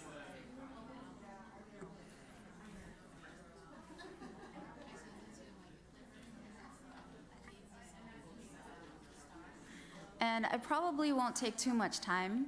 But again, my name's Sandra Toro. I'm a senior program officer in the Office of Library Services, and I work with discretionary programs. I've worked with the Native American Library Services programs for a little over 3 years now. I am not a librarian, unfortunately. I'm an educational psychologist by training, and prior to that, I was a museum educator, mostly in ethnically specific institutions. And I might take a liberty and say Sandy Littletree is quite modest, but I'm also an alumna of University of Washington, and I know that she was a University of Washington Presidential Fellow through the GoMap program. So that's an honor that she didn't mention. So my presentation, unfortunately, will not be as exciting. It's much more about the numbers. But I hope you'll find it interesting to see what has happened since the time of advocacy. We as federal employees are not allowed to advocate on our behalf, and it's hard for us even to nod in agreement when we hear the kind and encouraging things that are said about IMLS, because we are not supposed to engage in any kind of advocacy at all. I will say that we can refer you to other agencies, and so some of the burning issues, for example, that had to do with construction or things that IMLS is not allowed to fund, there are other agencies that can provide that kind of support. And we do have some materials on that blue table along the window, and at lunchtime you'll have the opportunity to speak with representatives from other federal agencies. So my presentation focuses on the 20 years since IMLS was granted the authority to make awards for Native American library services. And I think that many people have an idea of what the Native American Library Services grants are, but in case you don't know, we have two programs. One is the basic grant program and one is the enhancement grant program. The basic grants are pretty much for operating support. So you can get funding for anything related to running your library, from salary to shelving to fuel to broadband to, pretty much anything. The grants are non-competitive and they're distributed in equal amounts across eligible applicants. So if all 582, I believe, tribes were to apply, we might have some challenges in making sure everybody got an equal amount. As it is, we have funded over 350 of the tribes, at least over the past 10 years. The grants, and I'll talk a little bit more specifically about this piece, do provide for travel to conferences, travel to meet with other library staff and professionals, and hiring consultants who can help you assess your collections, your programs, the facilities, and that has proven to be a valuable part of the basic grant program for many awardees, and I'll show you that in a little bit. The other grant program is the enhancement grants. These are project grants, and they are funded with pretty much whatever is left over that doesn't go toward the basic grants. In the same pool of money, which is that 2.5% that Sandy mentioned, we also fund the Native Hawaiian Library Services Program, and within a one-year period, we may fund 3 to 5 projects. So it's a relatively small amount of money. The bulk of the money really goes toward the basics and the enhancements. So just to backtrack a little bit, and Sandy, I thought, did a great job talking about the legislation. So in 1964, Congress enacted the Library Services and Construction Act. And then in 1984, Congress reauthorized the LSCA through 1989. And it was at this time that they added the library services for Native American tribes. So that's when it came into play for us. In 1985, Congress enacted specific technical amendments to the LSCA in the National Science, Engineering, and Mathematics Authorization Act of 1986, and here is when they clarified what was meant by an Indian tribe. And we have a very specific definition in our Notice of Funding Opportunity today, so you have to meet that definition. So prior to 1996, the grants were administered through the Department of Education, and in 1996, Congress passed the Museum and Library Services Act, or the MLSA. And it was through this act that the Institute of Museum and Library Services was created within the National Foundation on the Arts and Humanities. And this act included the Library Services Technology Act, or LSTA. And so you see there was a move away from construction to technology.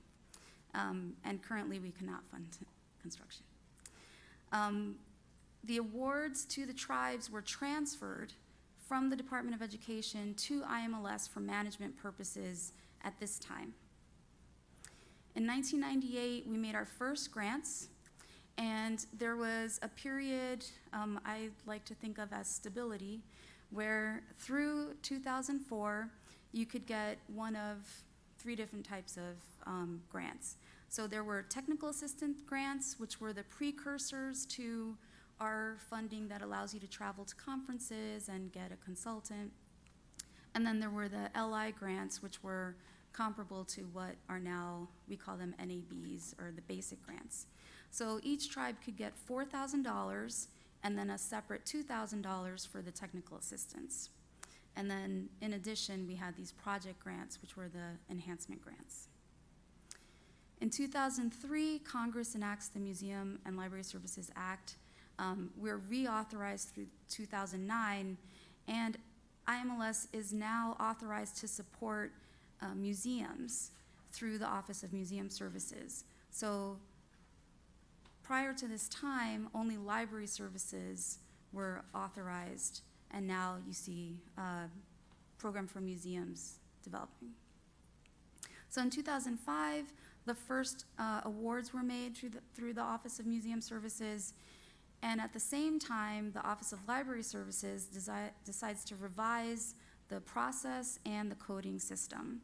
So now there's been an increase, and you can get $5,000 just for the basic, but the amount for the educational or assessment piece or technical assistance is $1,000. So that's still a total of $6,000 for the basic. In 2009, the amount increases. So now you can get $6,000 for your basic, and then $1,000 in addition, if you want, for that education assessment option, which used to be the technical assistance. In 2010, Congress enacted the Museum and Library Services Act, which authorized us through 2016. And then in 2012, many of you are probably familiar with this, a 3-year continuation grant was introduced. And so I think this was very beneficial for the applicants because you had the grant for 3 years. On the IMLS side, it was challenging because it was hard to keep track of what was happening. And so as soon as that first attempt at these continuation grants was complete, we went right back to the 1-year grants. In 2017, we had an internal analysis of the enhancement grants. And we looked at grants from 2011 through 2016. So we took a batch of 100 grants and we sorted them into different categories. And then we did an inter-rater reliability analysis to see if we agreed on what those categories or codes were. And we found 4 major categories. One focused on language and or cultural programs. One focused on educational programs that didn't really have anything to do with language or culture. They might have been STEM related or workforce training or, something that was, arts, but art for art's sake, pretty much. Then we had a digital category, and this really seemed to focus on infrastructure, platform development, technology. So the focus was more on the technology than the language and culture preservation or revitalization. And then we had this category that we started calling the kitchen sink because it was for more shelving, more fuel, more salary money. It wasn't necessarily project-based. It was really we thought, a request for more basic money. So what we did was we increased the amount of the basic money again to $10,000 in the hope that this would help people who just really needed more money for the basic, needs of the library. And we made that educational assessment or technical assistance portion up to $3,000 if you wanted. So we didn't put that $1,000 limit anymore, and we left it up to you to decide how you wanted to use it. So we felt that this was a little bit more flexibility and hopefully would help people, make the kinds of decisions that they wanted to make. In 2018, fortunately for us, Congress enacted the Museum and Library Services Act, and we're authorized currently through 2025. So we're very happy about this.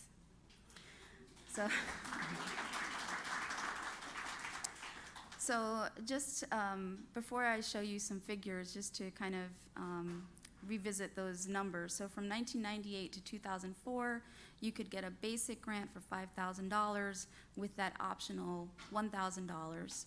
From 2009 to 2017, you could get a basic grant for $6,000 with an option for an additional $1,000. And then in general, from 2005 to 2018, we had the same kinds of processes for categorizing grants, and we coded them internally in a consistent way. So what I'm going to show you in terms of data is from 2005, because prior to that time, the grants were coded differently and they were for different amounts.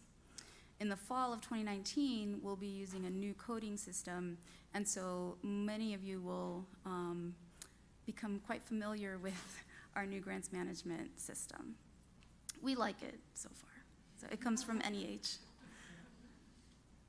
So this is an overview of the number of awards for basics from 2005 to 2018. So you can see that in 2012, we gave out those continuation grants. So we allotted a lot of money up front and then very few grants the following 2 years.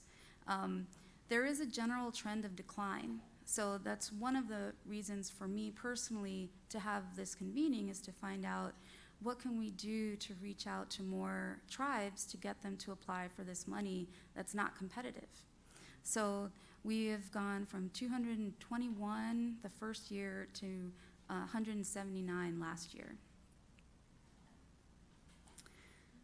That technical assistance portion for education, assessment, and travel has been, like I said, valued by tribal librarians. And so you see the orange refers to the basic grants that have that education assessment option, and the blue ones are the grants that didn't include it. So consistently, it's something that tribal librarians value, is that ability to network with one another, to learn from each other, to hire people to come in and help assess their collections and their services. And so you see, starting in 2018, it's a little more open-ended, and you can kind of decide for yourselves up to $3,000 how much you'd like to use. In terms of the funding, it's increased because Congress has authorized or given us the ability to have more funds, and currently we do have a little over $5 million. Excuse me, and I believe on the museum side has around 500,000. Oh, so 1.5 million on the museum side. So there's no way to get rid of that outlier 2012, but the funding has remained relatively consistent since 2005. So in all, from 2005 to 2018, IMLS has invested over $20 million in basic grants. In terms of the enhancement awards, we see an increase from 2005 to 2018, and this is, I would say, due to the fact that we've gotten fewer basic applications. So because the enhancements come from whatever's left over, if we get fewer basic applications, we can fund more projects. And so I think that some tribal libraries are savvy, and they will submit the enhancement grant application because they know they have a high probability of getting the grant. So I definitely encourage all of you to submit the enhancement grant application because it's one of the least competitive programs at IMLS. But I will point out that tribal libraries are eligible to apply for all of the library services programs, not just these. And sometimes I find that people are surprised to learn that they can apply for Laura Bush funding or National Leadership Grant funding. You qualify as libraries. So in terms of the dollar amounts, you see the increase here, which correlates with the increase in the funded enhancement projects. So in 2018, we were able to fund 21 projects because we had that decline in the basics. So since 2005, IMLS has invested over $26 million in library services enhancement grants. And in total, we've invested $47.5 million in both the basic and the enhancement grants in this time period, which is quite a lot of money.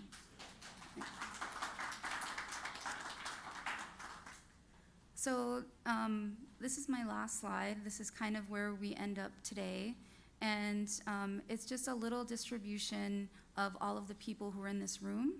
And so for transparency's sake, I will tell you that we were limited from the beginning in terms of how many people we could invite. And so we took an approach to try to get at least one tribe from each state. And that quickly proved to be impossible in instances where, for example, only one tribe from a state had ever applied or no tribes had ever applied. And so we developed a database, and Sandra helped with this, and also Lisa Frayhill, who's our statistician. So we created this monster database of the 352 tribes that had applied over the past 10 years, and we started categorizing them in terms of how many applications had been submitted. And so then I went through the list, and for each state, the tribe that had applied the most got the first invite. And if they turned us down, we went to the next one, and so on. And so that's, luckily, we ended up with a pretty good distribution, I think, in terms of geographic reach. There are some holes, like in the southeast. It was very difficult to get anyone from Georgia or Florida I don't know why, but they just didn't want to come. So the breakout groups have a little bit of geographic diversity also, and we've made sure to include at least a few enhancement awardees in each breakout group. So most of you today are basic recipients, but we're hoping that you will become enhancement grant recipients next year.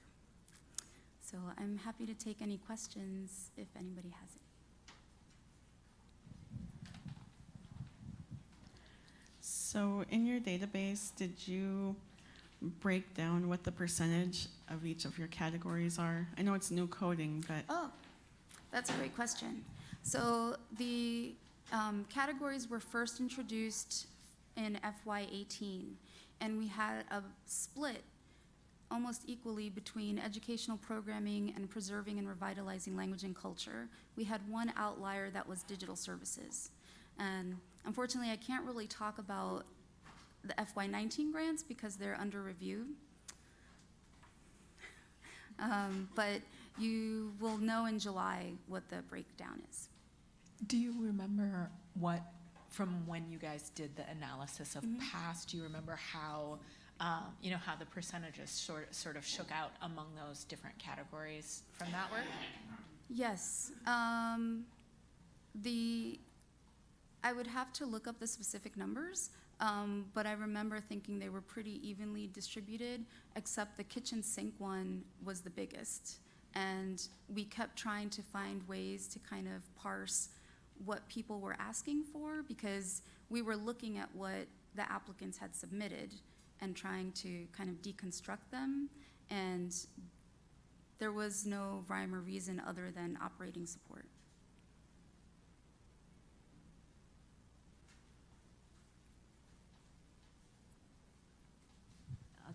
This may be addressed in the afternoon sessions, I don't know, but I took a peek at the reporting information for 2018-2019, and it still asks for a breakdown between Budget A and Budget B.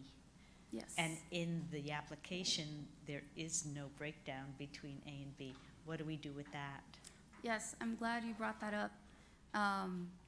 I think someone mentioned during Sandy's talk how the government moves very slowly, and I have been asking for that to be updated for some time, but we will hopefully get it fixed soon.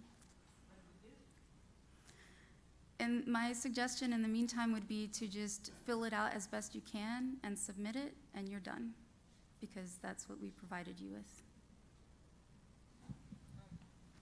Do you have a number of how many of the grants, if any, either proposed or funded are collaborative? Because one of the things with the Laura Bush and the NLGS, that we've gotten like through universities, we collaborate and it's promoted to collaborate, and you can get more money when you collaborate. Do you know if that, and my sense just anecdotally from the tribes that we have worked with, that there's less of an incentive to be collaborative, and I'm just wondering. Yes.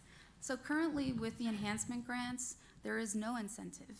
So you can talk about partnerships, but you're not required to have that broad national impact that is required for the Laura Bush grants or the National Leadership grants. And on a personal level, I'll say I read every grant that comes in. So every year I read about 200 basic and enhancement grants. And whenever I see a strong partnership, it just speaks to me, and I start sending emails like, look at this grant. Or if I see a specific topic like broadband, I'll forward that one to my colleagues. If I see other topics, I can't really, I'm very excited about some of the ones that are under review right now, but if there are topics like health or workforce or specific things like that, I will try to get them in the hands of our other program officers who work with Laura Bush and National Leadership Grants, so that they're aware that this work is happening. And I do try to, like at the Tribal College Librarian Institute, share information about those programs. There is one grant that was funded last year that was one of the first ones I had ever seen. That was a very strong proposal focus on intellectual property and teaching other tribes how to negotiate situations where, for example, a museum has materials in its collection that belong to your tribe, and either you can't get access or you have limited access. And James Francis is the project director on that one. So that one, it had such a powerful component of one tribe sharing with other tribes that I think it scored all fives. It was very strong. Hi, Sandy. On indirect, I know that the enhancement grants, they allow for indirect costs and the basic grants do not. Who makes that decision, and is there any talk in the future about letting those basic grants claim indirect costs? I could probably refer you to Nancy.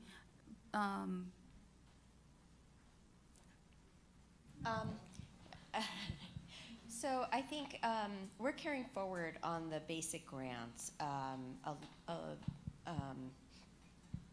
a policy that had been presented, which is that there's such small amounts that it's really important that all of it go to direct services, and also to the extent that there are costs associated with carrying out the projects, identifying them as direct costs. So we've tried to protect that given the amount. That's not the policy, and that's not the case for the enhancement grants or other types of grants. But again, that's to maximize what's a small amount and make sure it can carry it out. So that's a long-term policy working together with other agencies in this area. Yeah, so I would just mention that with the enhancements, I do often see challenges with having the documentation in hand. And so I know that's one of the struggles that might be addressed in the breakout sessions this afternoon. What happens when you don't have your agreement in place, or what happens when your agreement limits you to only charging indirect on salaries and things like that. So the breakout groups are, I think, a good opportunity to bring these issues up for us. And so then we can go back and talk internally about ways that we could possibly address these things. Right, and I thanks, Sandy. I think that's really helpful, and it's good to have that feedback. I would also say we've tried to make that, although all federal applications can be somewhat complicated, have tried to really make that a very streamlined process to ensure that it is, widely available and the easiest to sort of come into. In all of the grants that I've applied for and gotten through the years, which is, I was counting, and I think I have maybe had 10 or maybe 12 enhancement grants through 28 years. I do 2-year ones because I never can get the project done in 1 year, so it's just better. But my organization is willing to take the minimum indirect, which is 10% or 15%. They don't. I would be 46%. More than half my grant would be gone, and they have no reason to do it because all they have is a grants manager that runs the paperwork through there. They don't have the rest of it. So you guys should really think about that when you're writing. If you're tribal, if you're doing it through the tribes. In my case, we go through the college, and the college gets the money from the tribe. They're willing to go with that small indirect, and it really helps because then you can actually get your projects done. If you're given a third of it to indirect, then your project's going to be a way smaller operation than what you'd like to be able to do. No, that's what I say, if you have that option.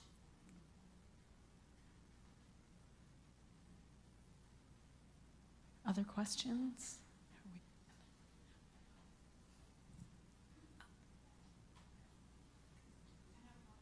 Okay.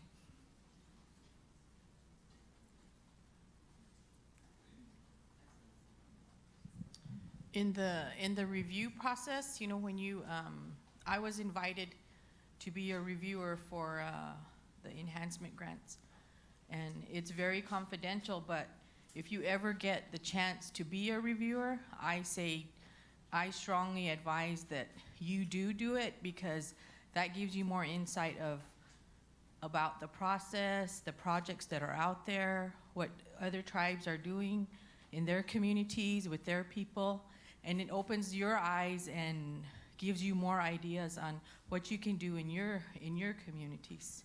Thank you. Thank you. That's a great point. We have tried to diversify the reviewer pool, and so I'm always looking for new reviewers.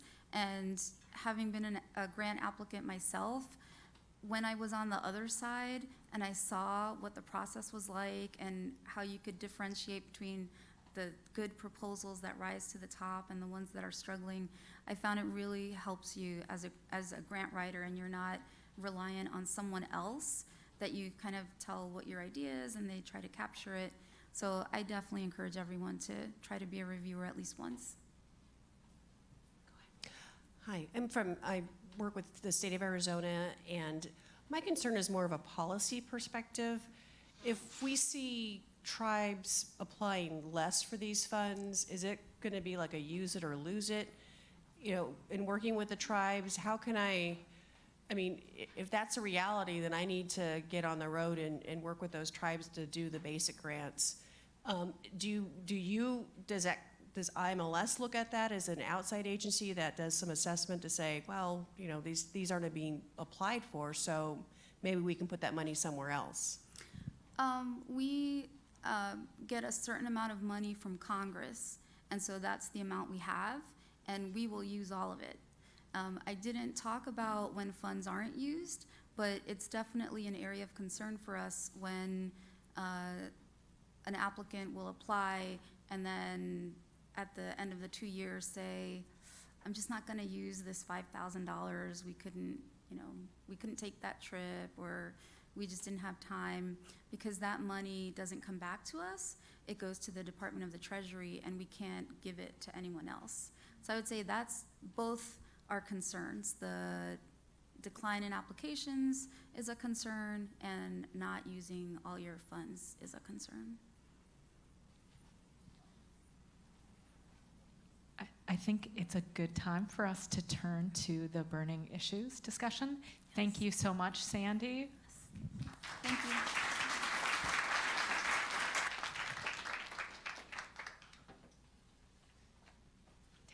Yes, thank you.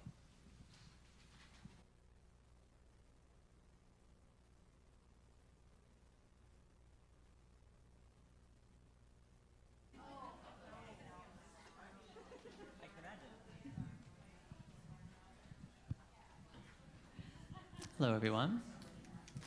While Sandy is putting all the burning issues up on this screen,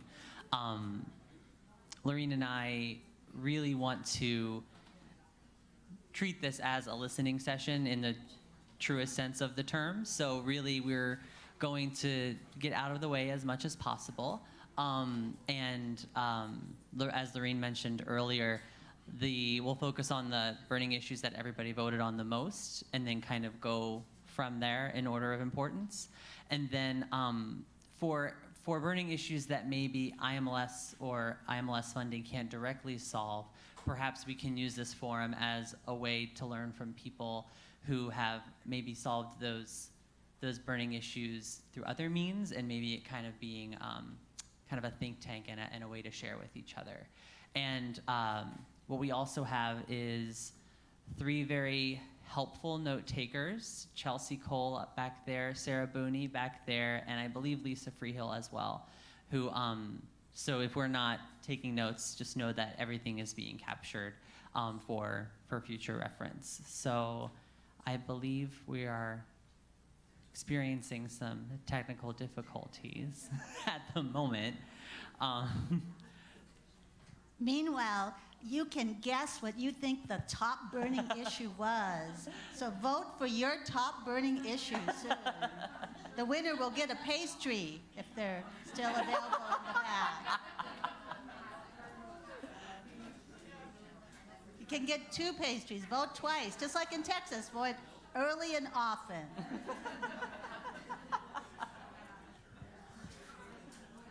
I know I had some favorite burning issues. I was really happy to see some up there. Marianne Hansen, did you have a favorite burning issue?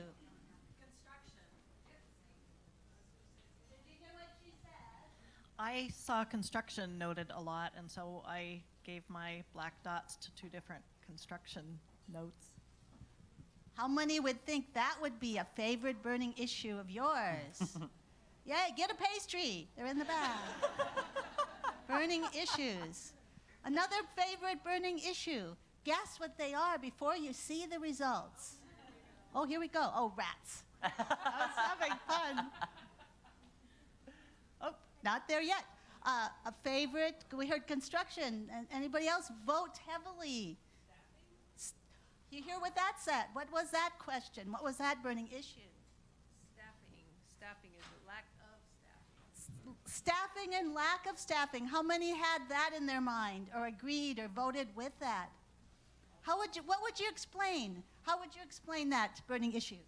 I think it's job security. You can't hire anybody if you don't have funding for more than a year or two. And also if it's less than full time or maybe just 1 day a week, which is basically what a lot of this covers, then who's going to want that job and how long are they going to want it?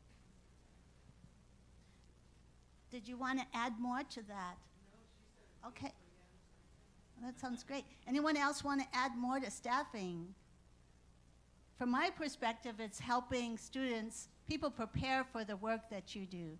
So I'm fortunate to teach classes and help students prepare for careers in information studies. So what is the route to going there? I don't want to call on the current student in the room unless Doris is interested in contributing. But what's it like to be both a student and active on the floor and doing the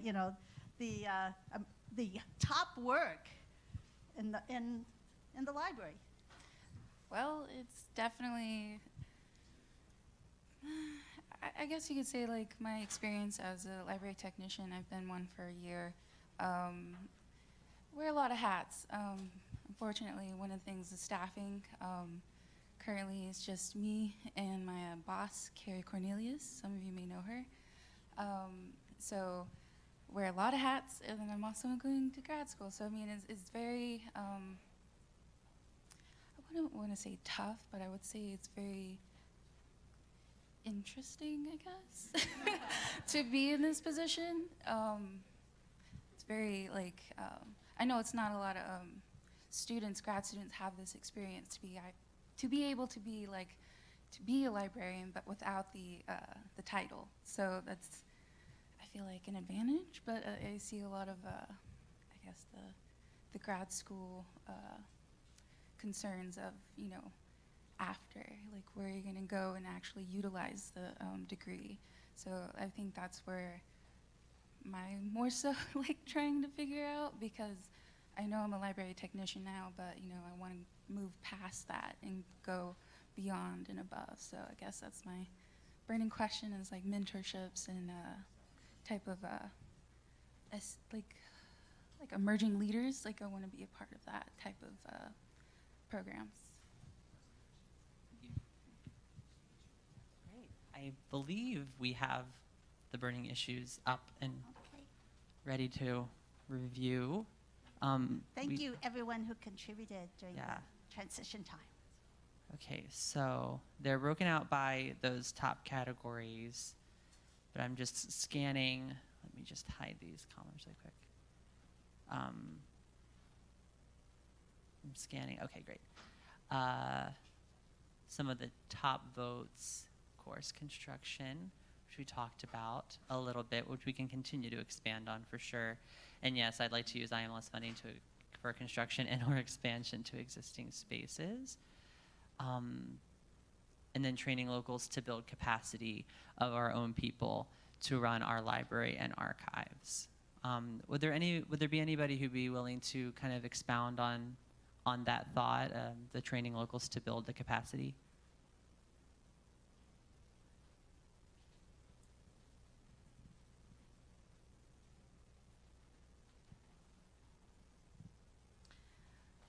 I put that on the board here just because I see, and I've actually gotten, there's two ladies in the room that provided wonderful opportunities for me, and I hadn't gone to school to work in a library, and so Julie Niederhauser here and Kim Christian have provided cohort model opportunities, which much like this, the face-to-face opportunities and the opportunities to learn on the ground, to be able to work and implement that training and in your own community. And I was speaking with,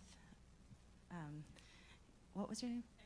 Erin, and in the hall about how important it is to have our own people in our communities, and because there's just, it provides a whole different environment in our libraries. And so just the need to have more opportunities for training people who are going to stay in our communities, who know our communities, who have those connections with the people, and really have their heart and soul behind you know, the work that they're wanting to do, and they're lacking some skills that are teachable.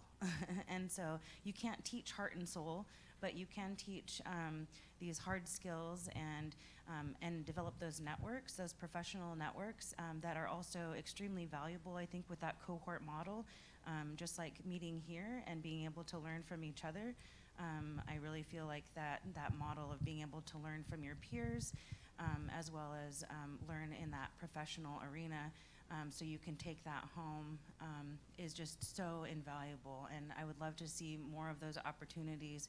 And because I don't think that, I think that it's, and not to diminish any, you know, training at that master's degree level, but I feel like in our communities, my community has 750 people. And so, if we want a master's level librarian, we're going to be importing someone. And so I think there's, you know, you just have to look at what's needed in these communities and in our tribal communities, if that's what we're looking at specifically. And so that was my vote, was please let's look at more of these cohort models and what can be done to build capacity within our communities. In addition to that, this table is thinking education. Yeah, I'm along the same lines with this idea, and one of the things in Alaska, you know, there isn't any kind of opportunity for graduate degrees in either archives or library, and so echoing this thing to have to import somebody if we want those skills. And the other thing is, how do we reach down to get younger people and even high school age people interested who have an interest already, but how do we get them involved? And the idea that comes to my mind is internships. And I don't know if that's something that's feasible under these programs, but you know, there are people out there who are interested in this. There is we occasionally get through the university, local university, interns at the undergraduate level, but that course is only taught every other year by, you know, sort of somebody filling in. But reaching down, and I was talking with the tribal administrator from your community who's pushing for even a younger age at high school level, because, you know, to teach kids who have an interest, to show them there is a path, there are areas that they could pursue. And out of the other ideas, whether certificate courses, certificate programs could work through IAIA, for example, has a certificate in museum studies. Whether there's something like that for libraries. I don't know if that exists. I would like to learn if that's possible, because then they can do that online, you know, from a distance. Thanks. I know Pasco is looking at some certificate programs. First IMLS grant I received was called Honoring Generations, and there's somebody in this room who received their support for their master's degree. Who is that person? Sandy Littletree. So I wrote that grant because I ran into Janice Coame. I heard there was a high school student in New Mexico who wanted to be a librarian. And so I started meeting with her since she was about 14 or 15, and every year I said, you're going to come to Austin, you're going to come to Austin. Wrote that grant, and I said, I wrote it, Janice, come to Austin. She says, I'm waiting a year. And, but she did, and she's gone on, like Sandy, to a great career. So there are opportunities.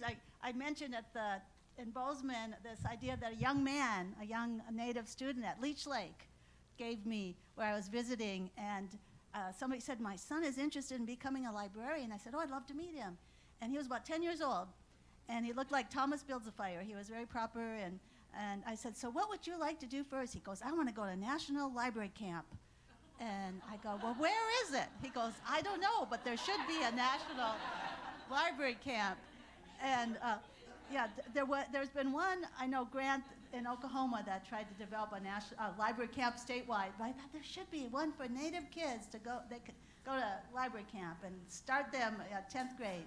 So, but talking about, oh, here's Erin. Erin, and I thought of you earlier when someone said there should be emerging leaders.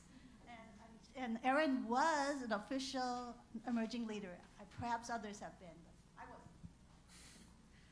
So, Sandy Toro had talked about, this could also be a good time to tell you about other initiatives going on in the library world. So starting with high school kids, I don't know how far their funding is going to go, but PLA, the Public Library Association, had III, which is Inclusive Internship Initiative, and it's to try to get people interested, people of color interested in librarianship from high school, so they have a career path to help them get through college and then go on to potentially a master's degree. And I had 2 interns the first year it had piloted, and it was a really good experience. Unfortunately, I don't have the type of funding to continue hiring high school interns.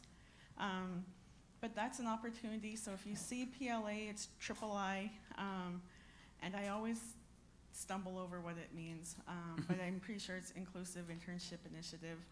And that's something with tribal college libraries. Well, I think a lot of tribal libraries don't qualify as public libraries, but PLA is willing to take tribal libraries, so don't feel like that's your barrier. I applied because I was like, this is a great opportunity. I serve my community, but I'm not technically a public library, and they were like, this is open to all libraries that serve their communities. And then, let's see, PLA, talking about applying for other IMLS grants, apply for Laura Bush. Let's build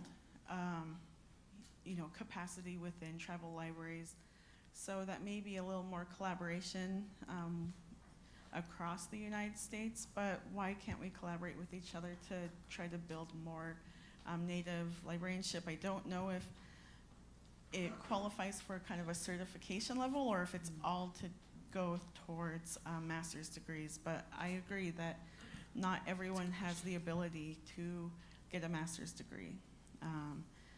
And then jumping back to construction, because IMLS can't fund that, through the National Endowment of the Humanities, there's an Infrastructure and Capacity Building Challenge Grant, and the next application is due in 2020, so March 16th, April 3rd, May 15th is the final. It is a matching grant, which I know is really challenging for us, but for tribes, so for everyone else, it's one-to-one matching. And I believe for tribes, they cut our matching down to like 1/4 of what they'll provide. So it's not a pure one-to-one, but you have to have the ability to show that you've already been working on capacity building. And I was a grant reviewer last year for that. So if you have any questions about what made a strong application, I can tell you. I'm really interested in, Sandy said, there needs to be that next generation of advocates, and I'm really excited to try to be one of those people. So I'm really excited to be here. I was an emerging leader through the American Indian Library Association, but that's emerging leaders on the ALA full spectrum. So 52 people in my class. I was a current library student, which normally doesn't happen. But the good thing about ALA is we get to choose our applicant. I didn't even apply for it. I just got a call and they asked, do you want to be an emerging leader? And I felt super guilty. I was like, I didn't apply. And they were like, no, we get to choose. And that's really empowering to know that. So, you know, you can put an application in with a broader, or you can just contact someone on the ALA board and say, I'm interested in being an emerging leader. Here's a letter of interest. And to know that ALA has that ability to choose whoever we want.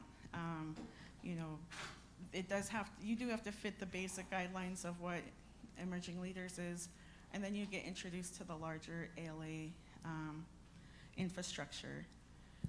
But I'm a really good scholarship writer, so I've had a lot of opportunities, which is good because it's getting a Native person out into library land saying, we have issues that you need to pay attention to. So I'm really excited to be here, and I hope to visit with you guys a little more. I think, well, she's already emerged, so. So please keep connected with Erin. You're going to learn so much. I think we're going to get back to the construction topic shortly, but I know we have a commercial break here from Sandy. Yes, I'm sorry, I will not dominate the burning issues discussion, but someone brought up Amelia, when you talked about not having a master's degree. In 2017, in the fall, we had a convening focused on the Laura Bush program. It was in South Carolina, and there's a report on our website. And one of the reasons we had that convening was because the program was seeing a decline in grants focused on master's and doctoral programs. So if you were to use our awarded grants database, you'll see the number of funded projects that support master's and doctoral students has declined sharply over the past few years.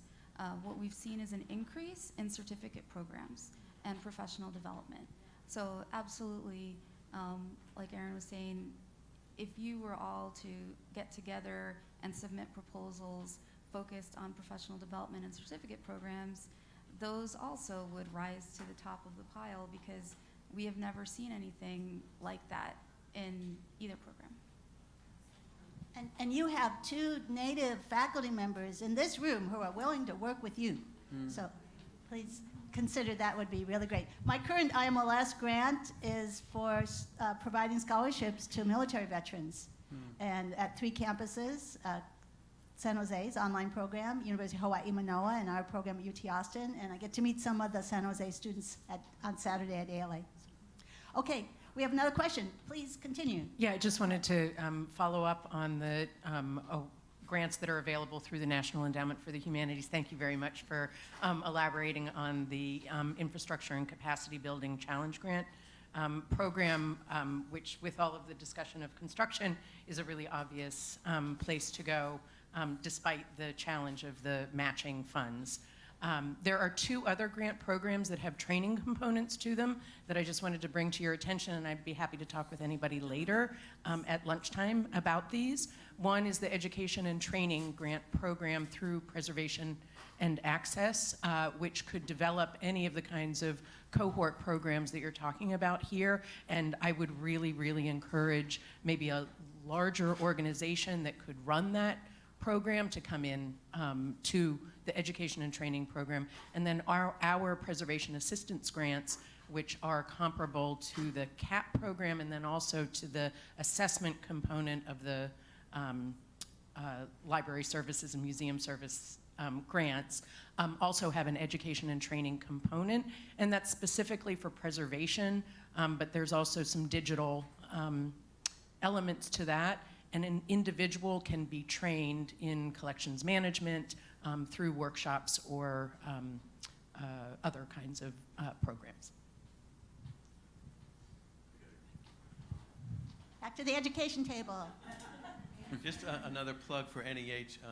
We funded our collection storage equipment almost $300,000 through the NEH Sustaining Cultural Collections program. And I don't know if that's still available, but that was a great program, a great benefit to us. There is some matching capability. I think we built tracks into the floor as part of our matching, but it's been great because we have archives, ethnographic and art collections, and a library all in together in a climate-controlled facility. Thank you. So we've had two burning issues come up initially related to construction and training. Any other comments people want to add toward those? Any other examples of construction projects, for example? Kim Kristen has.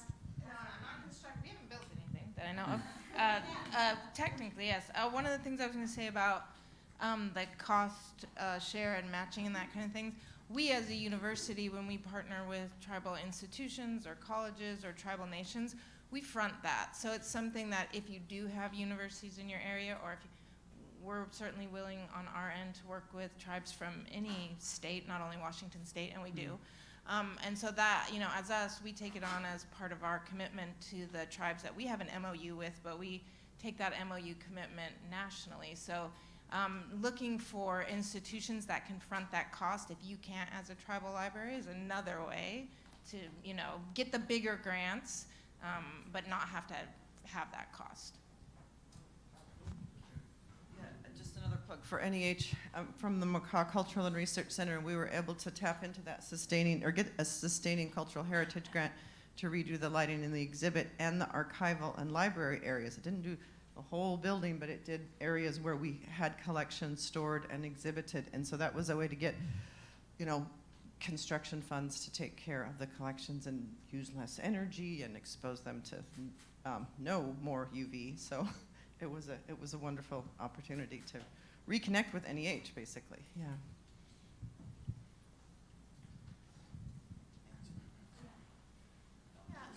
I was going to say, it's really interesting to sort of hear the conversation on construction. Just adding a little bit to some of the introduction this morning, our legislation started as the Library Services Act, and that sort of set up the basic infrastructure.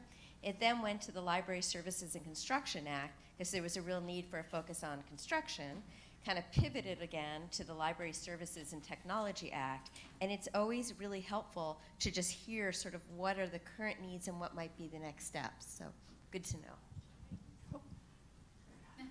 know. Dueling mics, I like it. So two burning issues you've addressed. What would be another one, Dennis? It looks like maybe something in the realm of language revitalization came up a few times. There were some votes about working with creating language resources for families, but then also on the other end of the spectrum, working with or interacting with elders who object to language preservation efforts. Does anyone want to add a comment, question, case, example, native language? Here.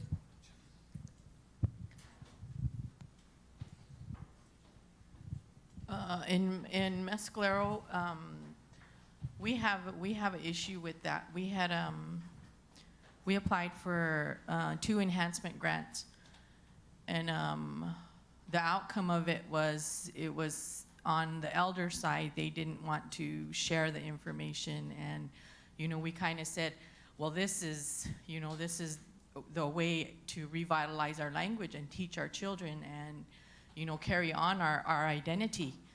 But in the end, I told them, I said, we have to do this. I said, we got the monies to do this. This is a deliverable.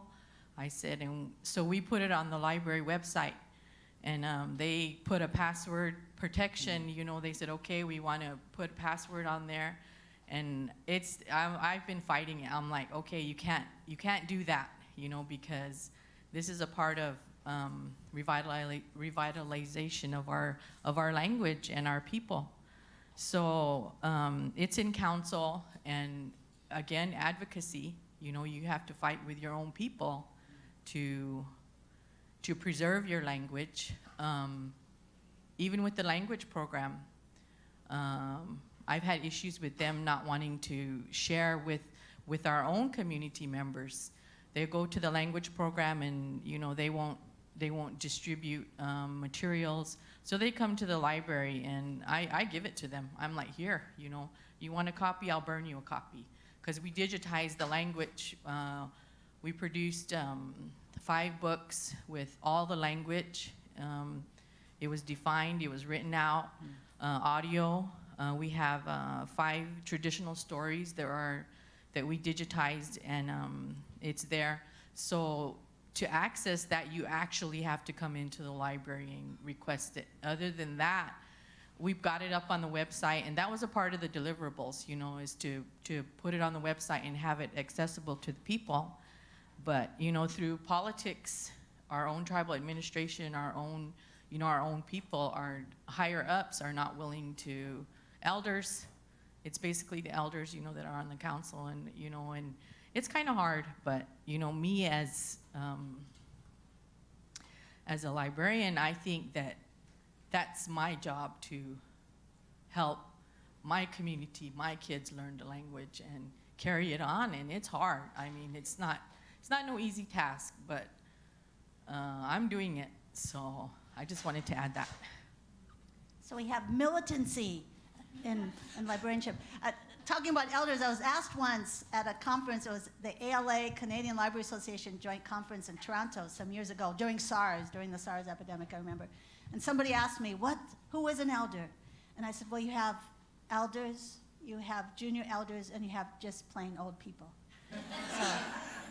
And we know them all. Other comments about language? Elders? Oh, here we have a comment. I don't want to monopolize this, but that's a huge effort in our program. We have the largest collection of Tlingit recordings in the world, and so we spend a lot of time on various programs, language. We find that our recordings, to me, first of all, this relates to digitization and how important that is in making those sources available on the web. For us, it's very important for language learners to go back to these older recordings to hear the original speaking, the original people speaking from older times, because the type of speech, the oratory, the traditional speech is different.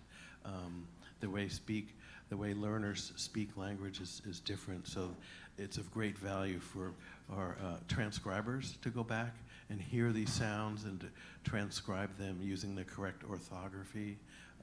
So I can't emphasize enough how important this is.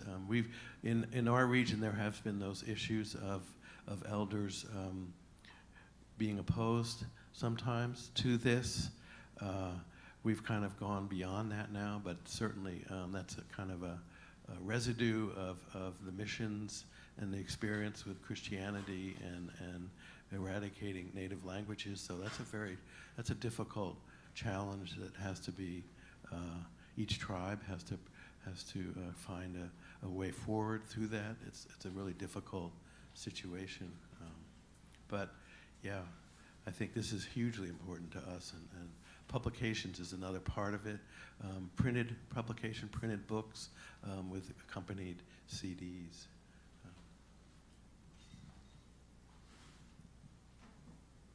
So I just wanted to, I work for the Coshada tribe of Louisiana, and they've had a very successful language program. And so the committee, the language committee, is actually made up of pretty much exclusively elders. And it began about 10 years ago, and since then they've been able to publish several books about how to learn the language, and then a dictionary now that has over 4,000 words. And but the issue again was with the copyright of it, and so it is owned by the tribe. And there's actually a very big dispute about it wouldn't be published through LSU Press or other areas because they wanted to own the rights to language. And as a historian, we all know how that goes in the past. So and so now it's been really great. And since then, last summer, we actually had young interns who were transcribing interviews that had been previously done in Quosabi. So it's an opportunity for them to learn the language through hearing it, having to write it, and then also transcribe it back into English again. And so it was a really great effort, and it also piqued their interest in the history, which my goal is to work myself out of a job and find someone to please, like a tribal member to please take my place eventually. So that was something that really helped us, was, you know, really encouraging them and hiring these interns to engage with the language and with the elders. We have a couple comments here, please. I just wanted to know if anybody has tried firstvoices.com. It's a free resource, and you can go on there, and they've got tons of native languages, and you can just hit whatever one you want to learn, and you can learn their language, you can play a game in their language, there's photo galleries, there's a kids portal, and it doesn't cost anything. And my library aide actually taught herself how to speak Ho'okame'lam, because she couldn't find any time or anybody to teach her. And she really wanted to learn, and she self-taught just by using this firstvoices.com. So it's a really valuable resource if anybody wants to check it out. I'd just like to go back to the struggles that we as Indigenous people have with language revitalization. I think one thing that has to be addressed, because it goes hand in hand with language revitalization, is historical trauma. I mean, for example, in my community, our boarding school did not close until 1983. I mean, we still have community members, citizens who were part of this legacy of being denied being themselves, being able to speak their language. We have people who remember that physical trauma and mental trauma. So we have a lot of citizens and community members who don't want to speak the language because they remember that still. And that's really hard. I mean, granted, I'm really proud of our community because we have a fantastic language department that has done a lot of work in the last 10 years, creating resources, creating digital resources and physical resources, and they've worked very closely with our cultural library to make sure that we have copies, both physical and digital, that are available to our citizens. But part of that, though, is addressing historical trauma, and I think sometimes we don't always put two and two together, that that is something that we need to. Like, so in our community, we have a lot of talking circles and spaces for our elders and community members who went through this to unpack this trauma and for them to have a space where it can be held. And I think that's really, really important to language revitalization, is creating that space as well. And I think, and that's in large part, I think, what has contributed to our success with our language revitalization efforts in our community, as well as collaboration with other nations, because we are Anishinaabe and we speak Anishinaabe-Moan, which, I mean, Michigan, Wisconsin, Minnesota, this whole area, you know, granted the dialects might be different, but if we work together, like we have a partnership, Little Traverse Bay Bands, we have a partnership with Bay Mills community and their community college, where we have a language immersion program that is a satellite site at our community, which is really cool. And my education department provides scholarship opportunities for our citizens as an incentive to take these courses and to spend time with our beautiful sacred sound. And I think these kind of things can help with language revitalization as well. Miigwech.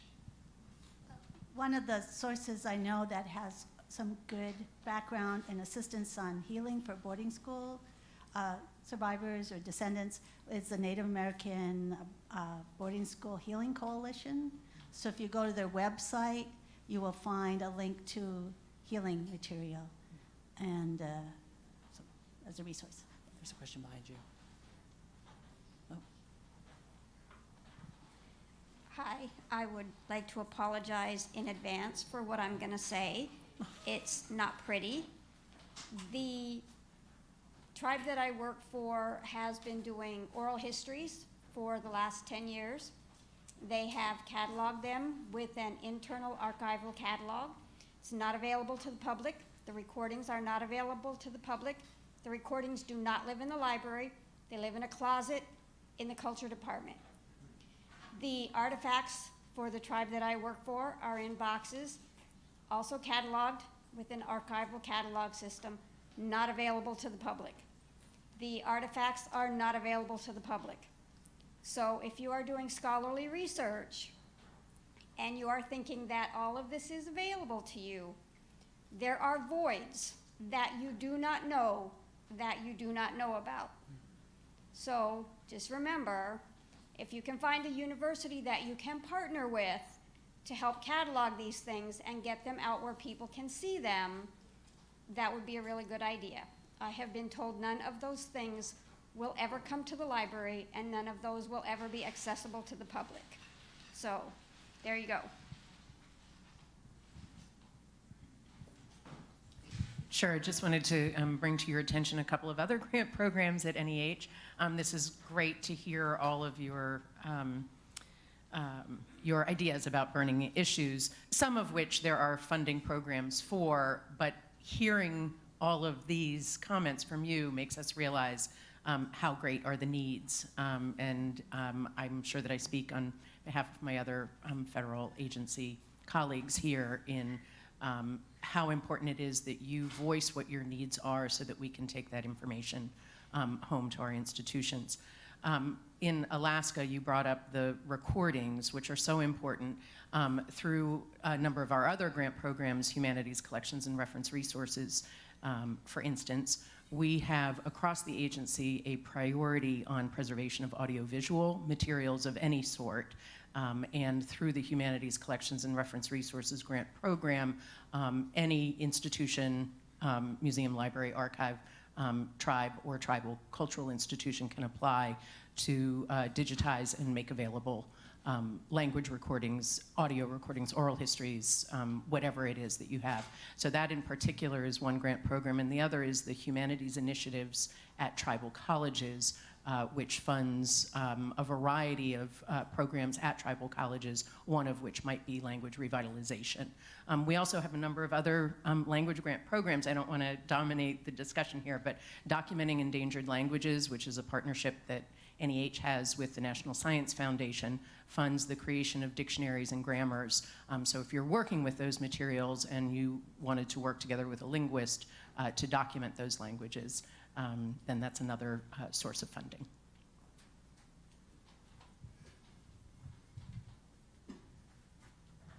I just had a quick comment.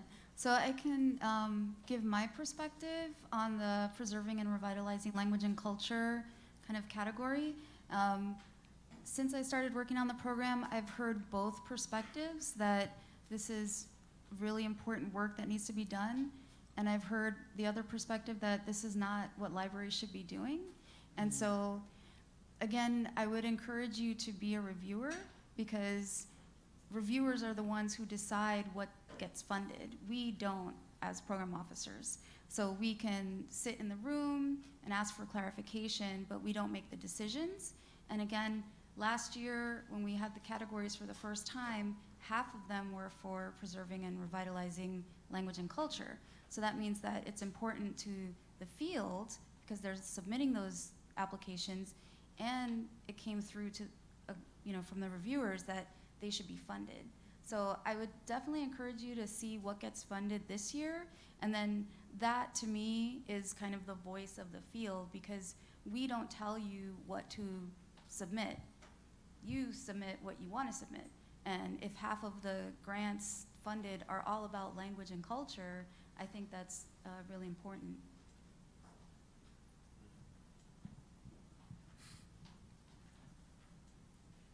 It's related to language. So one other area we haven't spoken about, but I just wanted to mention quickly, is transcription. That is a area that requires 2 or 3 years of intense study to really learn how to do that well. And it's like learning a new language. And so that is something also that is greatly needed, is funding for that. Anyway, I just want to mention that because a lot of these programs depend on linguists and native speakers who have learned those skills, and there are not very many of them. All right, Dennis. Well, yeah, our last 5 minutes, any other burning issue you want to bring up? There's one just for the sake, because I want to make sure since we're taking all of these notes and making sure that everything is crystal clear.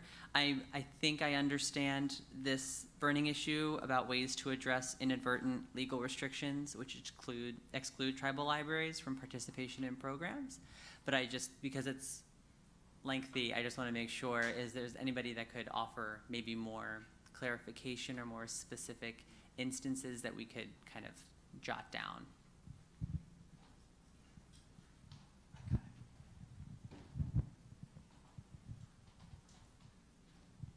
Well, in Washington State, in 1943, they did an enabling law which talked about what defines a public library. And the way it was written, nobody thought about the tribal libraries when they wrote it. And so it just, we come back and we look at our enabling legislation. It doesn't say tribal. It says you have to be supported by by taxation. And most of the libraries, the tribal libraries are supported by revenues, but not taxation. And I did hear a very clever way of getting around that, which I will possibly use. But I mean, it's that type of thing that can sit in the way, or TechSoup. I've had tribal libraries come to me and say, TechSoup, we have to be a public library to use TechSoup as a resource. And so it's those inadvertent legacies that stop sometimes services to tribal libraries. And so that's what I was referring to. It's those things that nobody thought about in 1920 or 1940 or whatever, that sometimes pose a barrier to service. So those inadvertent things. I was the dot next to that question. It's similar in Minnesota, where the definition excludes tribal libraries, because the definition of a public library is based on property taxes and then the composition of a regional public library system, which a tribal library can't be part of. And one of the particular areas that I'm seeing now that I work at the State Library Agency that tribal libraries can press their faces against, but you can't quite get there, is with LSTA funding that goes to the state. State of Minnesota offers targeted as well as competitive LSTA grants. They can range from $5,000 to $150,000. At Leech Lake Tribal College, we were eligible to apply because we were part of a school and a college. But the White Earth Community Library, that's just an hour and a half away, can't apply because they don't fit the state definition. But they can apply for a basic grant and an enhancement grant. And it's really difficult to navigate that, that not every tribal library in Minnesota can apply for the same grants. And I'm just going to sit in stunned silence now. I will say that when we use LSTA funds, we don't necessarily believe that they have to apply. In other words, we say, well, it's a federal grant. So as long as it doesn't get into the definition, we pretty much have opened, if it's LSTA funds, we open it that way. We run into it when we go other places and we have specific things. So we basically say it's a library and LSTA is federal, and for LSTA funds, we consider it very wide use. I wanted to ask one question is, Sandy, so those eligible for IMLS grants is one per tribe, right? Yes. So in Minnesota, that means White Earth, that's everybody who's a member of the Minnesota Chippewa tribe, 6 of the 7 reservations, that's one federal grant. Okay. There was another comment back here? I'm trying to do the native pointing with my mouth, but. We'll say quickly that the definition of a library in the Library Services and Technology Act includes tribal libraries. So it's helpful. That's part of the reauthorization.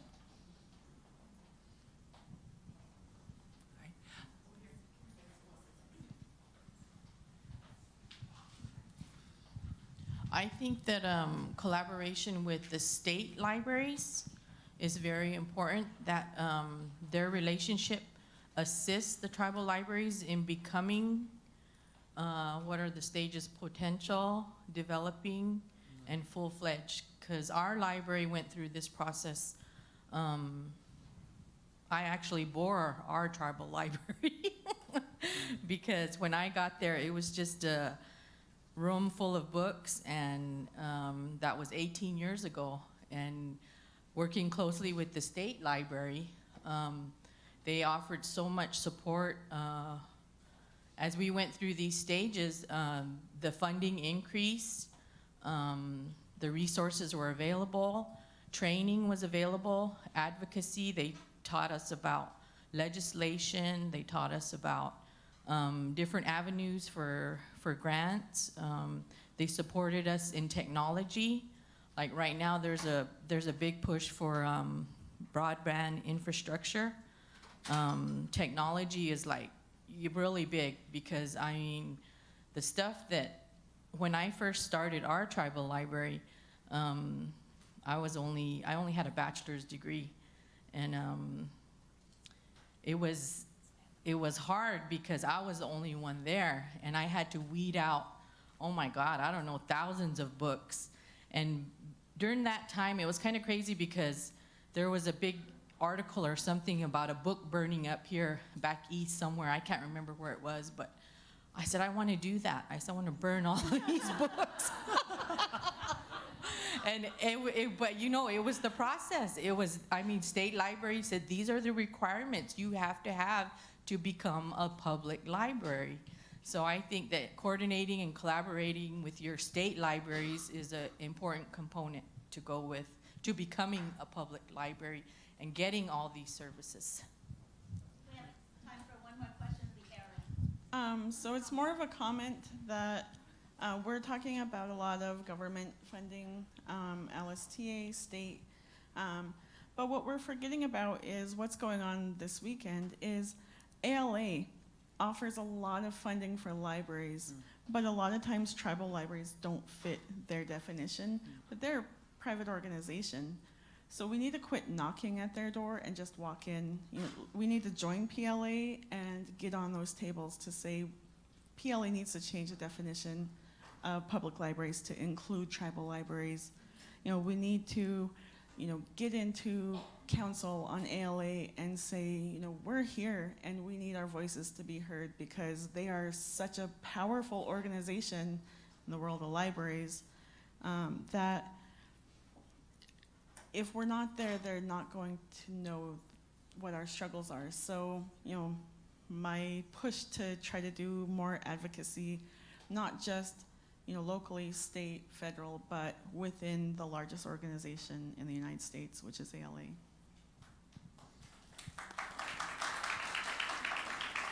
Actually, the largest, oldest library association in the universe. So. Okay, passing it back to Dennis. Yeah. Thank you all for your participation in the listening session. Obviously, we still have a whole half of the day left, and we'll be in breakout groups to discuss a lot of these topics in different variations throughout. But also, too, if anything else comes up that wasn't articulated as well as you might want, feel free to reach out to us, and we'll make sure to capture that as well. So I think at this point, I'm handing it over to Elaine, who's going to go over the exhibitions that are available to check out while we're here, and then we'll transition from her to lunch, I believe. Okay, great. Thank you.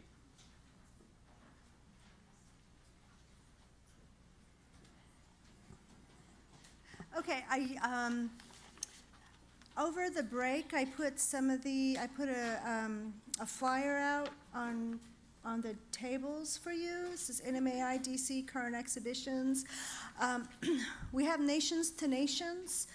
Treaties between the United States and American Indian Nations on the 4th floor. So those are listed first, so that, you know, for time purposes. So you don't, I mean, you can get, if you go to the 3rd floor and see Americans, do that after this is over, because that will intrigue you.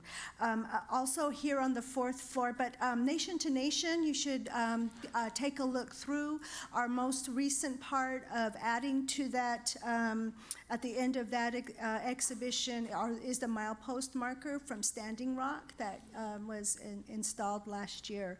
So it continues as, you know, as we know, tribal and government relations is always ongoing, so it's being updated constantly. But the other is our Universes, which was one of the opening exhibitions when NMAI opened in 2004. That is a community curated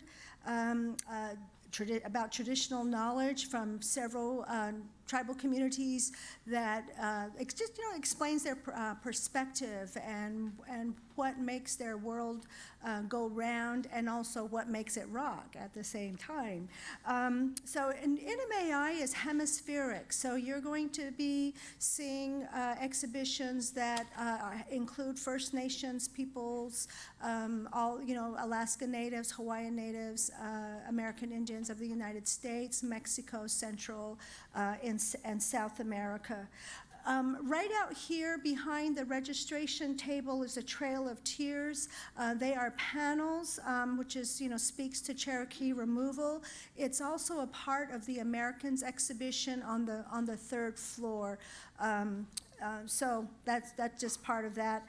Americans, of course, here's the next one down. It's on the third floor. It's our most recent exhibition that opened last year, but it's really intriguing. It speaks about the images of Native people, American Indians, in American society, and how we have been part of the identity of the United States from the very beginnings of contact here. We have images that are right here in the United States Capitol. We have just images everywhere from commercial products to things that are within our government.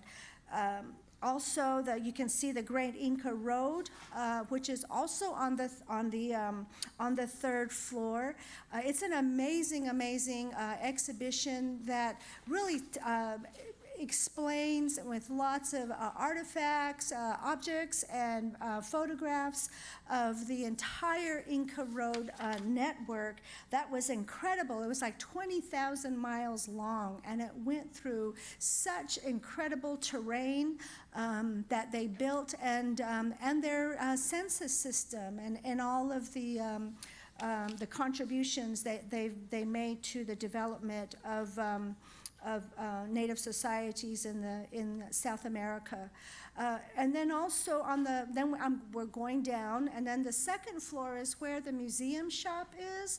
And right when you get off of the elevators there, it's called the small exhibition, Return to a Native Place. It's Algonquian peoples of the Chesapeake Bay area. So if you don't know a lot about the original residents of the DC area, that's a really good place to spend some time. It was curated by one of our former curators, Gabby Tyak, who is Piscataway, and she left the museum a couple years ago, and I hope she comes one day. She will come back in a capacity. And for those that are in American Indian Library Association and attending the function on Friday night for their 40th anniversary, Gabi is the local person who will help with welcoming the Ayla to the area. And also there's a Sea Alaska gallery. Thank you, Sea Alaska Corporation, for always supporting NMAI. But it's a small gallery that it's also an area too, way in the back. You have some sitting area, and so if you are here throughout the weekend, you want to get away, that's a nice place to sit. But there we have section 14, the Other Palm Springs, California. This might be a really good one to go through while you're here. It won't take a lot of time, but as you know, we have ATOM coming up in Southern California, in Pechanga. So this might give you some background into that particular area. But Section 14 is the heart of the reservation that belongs to the Agua Caliente Band of Cahuilla Indians in Southern California. But it has been a battleground in recent years. But so this was curated by the Agua Caliente Cultural Museum, and so it is from their perspective. And like I said, ATOM is in Pechanga this coming fall, so that would be a good one to see. Also on this floor in this afternoon, we have Leilawi Theater. It has a small introduction, a film speaking about the museum. It was produced at the very beginning in the opening of the museum, which was in September in 2004. It's, you know, you might see it's a little bit dated, but still the information and I mean, I hear the songs from that coming through my mind a lot. So it's a really wonderful little film that just, you know, sets the tone for visiting the museum.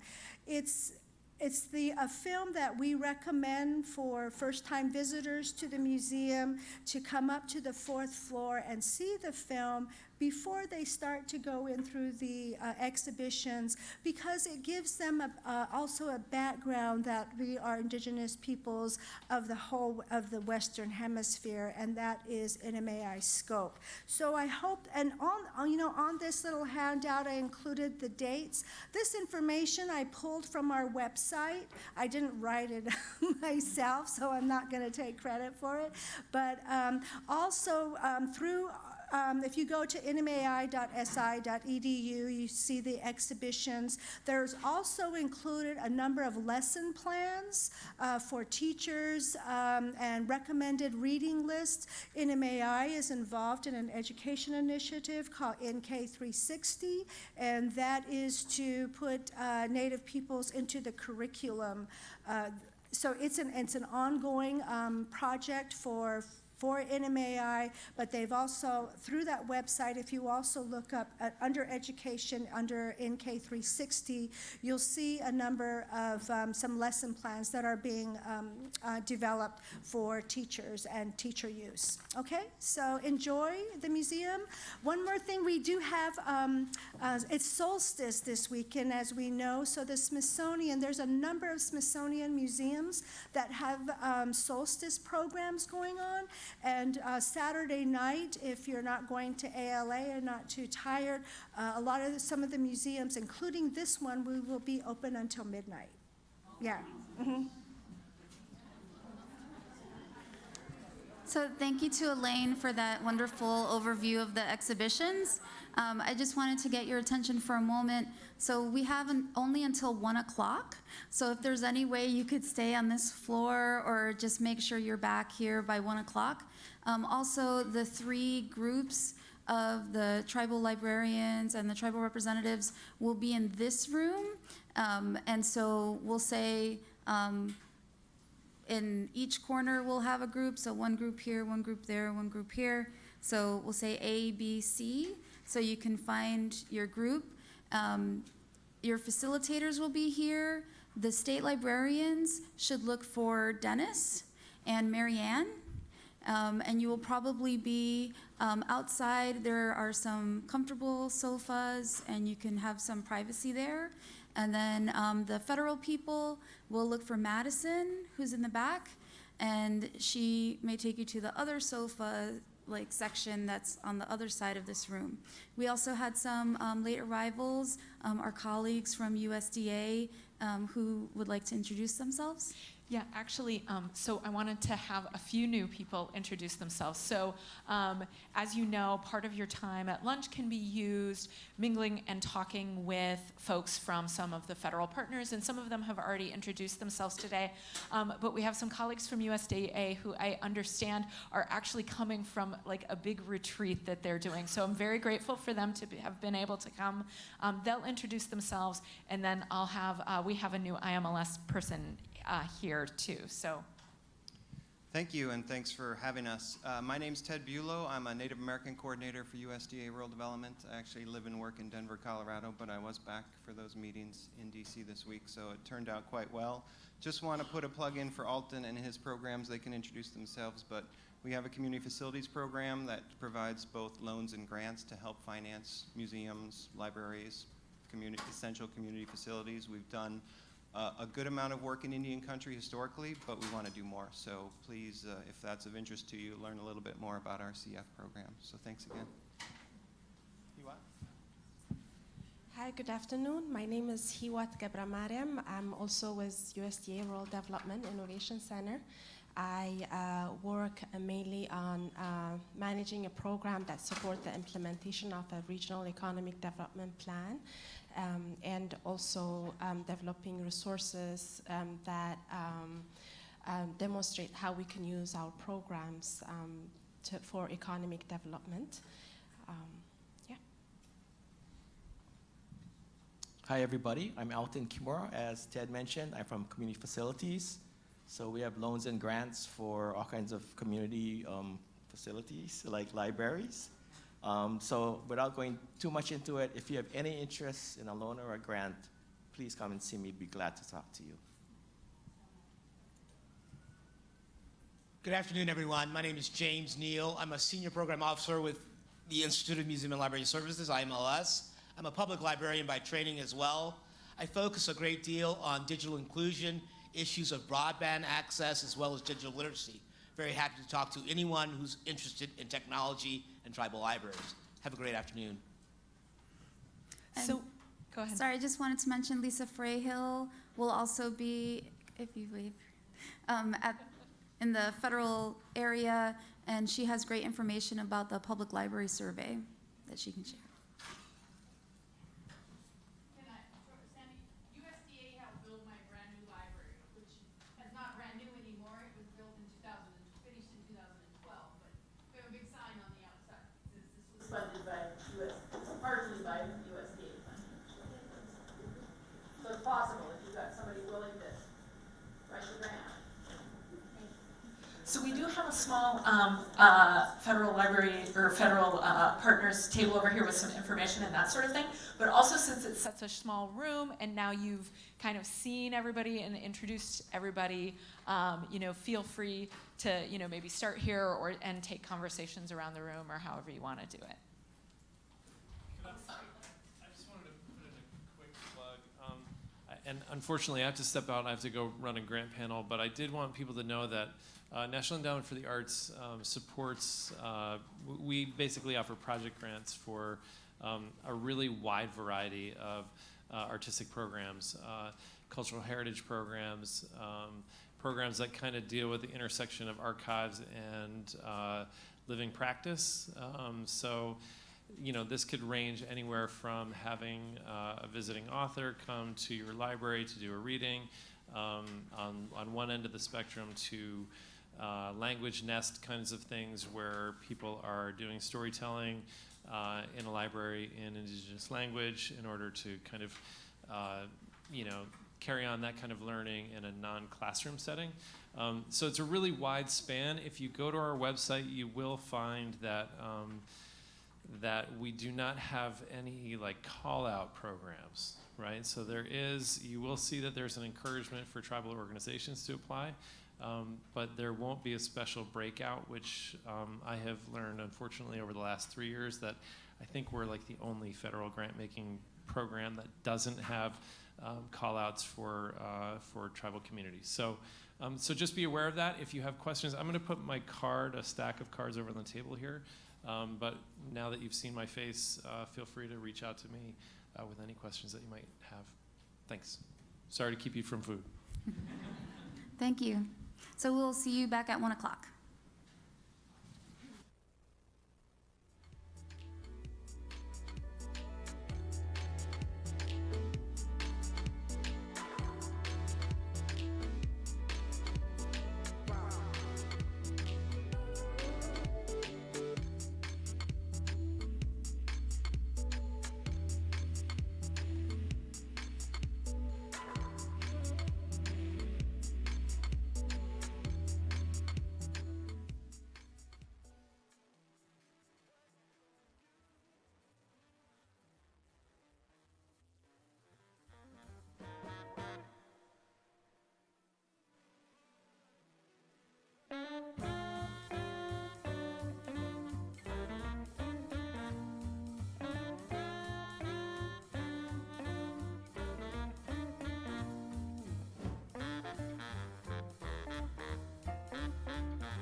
to start wrapping up our discussions.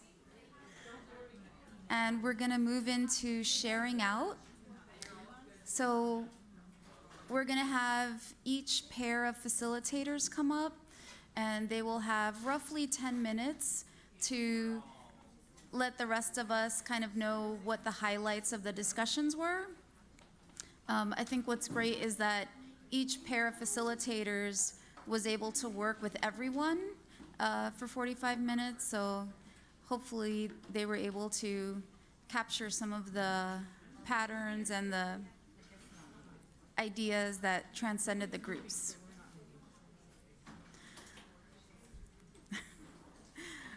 No, it's fine. I'm just talking while people are getting settled. It's just nervous chatter. No.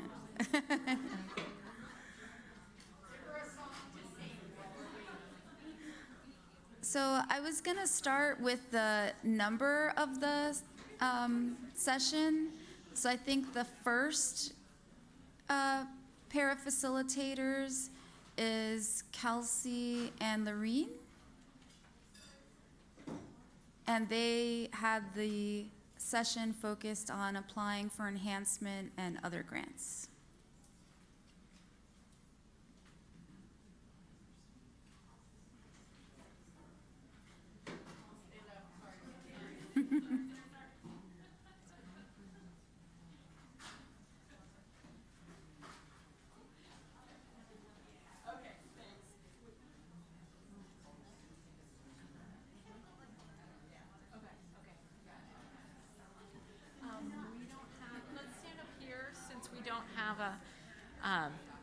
Lorene and I will share the mic here.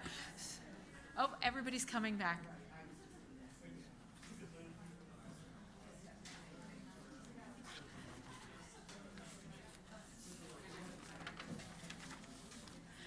All right, so Lorene and I facilitated a discussion around our IMLS's enhancement grants and other grant programs, and thinking about the kinds of projects that folks have done in those areas. What are ways that IMLS could encourage or better enable tribal libraries to apply, to sort of make that move from applying to a basic to applying to enhancement, or applying in some of our other programs.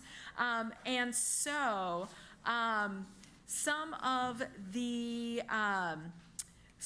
things that we really heard about were, so one of the questions we asked was thinking about the 3 categories for enhancement grants, like did the kinds of projects that people want to do fit into those 3 categories? Were there any gaps? Were there other kinds of projects that people wanted to do? And I think in every one of the 3 groups, we heard that people wanted to do internships or other kinds of professional development, capacity building kinds of work in terms of doing library and archival work. So that has been, I think, a common thread through all of our 3. I don't know if you want to say more about that. I'll say a little bit more too.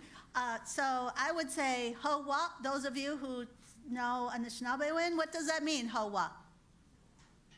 Means great, great work, terrific, fantastic, you're wonderful. You can also say wa, and it just means I don't think I understand. You can say wa means I'm suspicious, I don't believe you. So, but it works for all of you guys because you are so busy. You do the basic grants, almost all of you are involved with the enhancement grants. That rule of thumb, ask a busy person, they're going to take on more work. Look at everyone's work in their full plates. But you have great ideas. None of you had to disclose your ideas for your next grant. So you should feel comfortable. I didn't hear the big reveal, and no one was taking notes about your great ideas. But good ideas. You applied because you needed funding. You were extending the work. You were launching new services. You applied for enhancement grants because you always did, or you heard about it. You volunteered to continue to apply, and again, you didn't reveal your new ideas. The categories as they exist seem versatile. But you also added some other ideas. Could there be a category in lifelong learning? Could there be a category in acquisitions? Especially this idea of training, apprenticeship, internship type of idea where someone wouldn't have to leave home, but you could actually pay people to learn to do certain things well. There are challenges for the application process, and maybe you want to address some of those that you heard? Otherwise, I took a couple notes. Yeah, sure. Some of the challenges that we heard about in the application process is sort of the link between requiring that a tribe apply for a basic grant in order to be eligible for the enhancement grant. Some of the restrictions around not being able to claim an IDC, an indirect cost rate in the basic program, which is not allowed, is actually causing some folks to not be able to, their tribes are not allowing them to apply for the basic grant for that reason, or they're having themselves to try to identify where else that overhead money would come from. So these were some good challenges for us to know about and hear about. I'm trying to think if there were other application issues. A lot about the discussion about indirect and how this impacts job security. There was some discussion about the other types of grants that some of you are applying for, the Laura Bush grants, 21st Century Grants, the National Leadership Grants, and that conceiving of this whole application as a process where you could apply for a planning grant. So we could see you teaching each other and what you learned, at least the process. Get that planning grant, get perhaps a forum grant, get that full grant, whether it's research or project grant. You did share examples of great things you're doing for training, for staff support, for book bikes. How many of you have book bikes? Send a picture of that book bike. We want to see it. Audio preservation, audio books. I think, too, that anyone who can say accelerating promising practices for small and rural libraries should get an award. Go, Sarah. Get a pastry. Yeah. About the internships, I wonder if you could share a little bit about what the conditions are of those internships for them to be good and functional and work for everybody. What kinds of things do you need for an internship? I know that there are challenges to them, and so we as funding agencies are trying to find ways that those internships can be delivered, but we need to know a little bit more about what's needed. Do people need to stay close to home? They only want to be 3 months long. You need a mentorship. Is it the relationship building that's the valuable thing in that? I'm just trying to better understand that. Yeah, I propose there be a task force formed that will respond to this idea of internships, because it did come up and people had great ideas and it was starting to form, and I actually thought one group was writing their grant proposal as they were talking about it. They had such great ideas. But something left to explore. I myself started thinking of things that my students do that are available in schools like mine. I don't know of any other school. We have 2 classes on audio preservation. And I thought, wow, this is something that we should develop as a unit or training responsibility. We at UT Austin, we have a lot of efforts on post-colonial archival practice, where we store the records for the Rwandan genocide and for massacres in Guatemala because they were endangered. So can there be collaboratives like that? I worked on evaluated a grant in Arizona some years back. The Bill and Melinda Gates Foundation had those training sites, and then they paid for an apprentice, a community tech for a year. And so my job was to go at the end of the year and interview everyone on that experience. But there are many models for the apprenticeship, and that would be one. Okay, 1 minute, it's yours. Oh, okay. I guess the last thing I would say is we talked a little bit about the Laura Bush 21st Century Librarian Program, the Accelerating Promising Practices for Small and Rural Library Programs, and the National Leadership Grant Programs. I think, heard a lot of people or saw eyes opening about possibilities for applying in these other programs.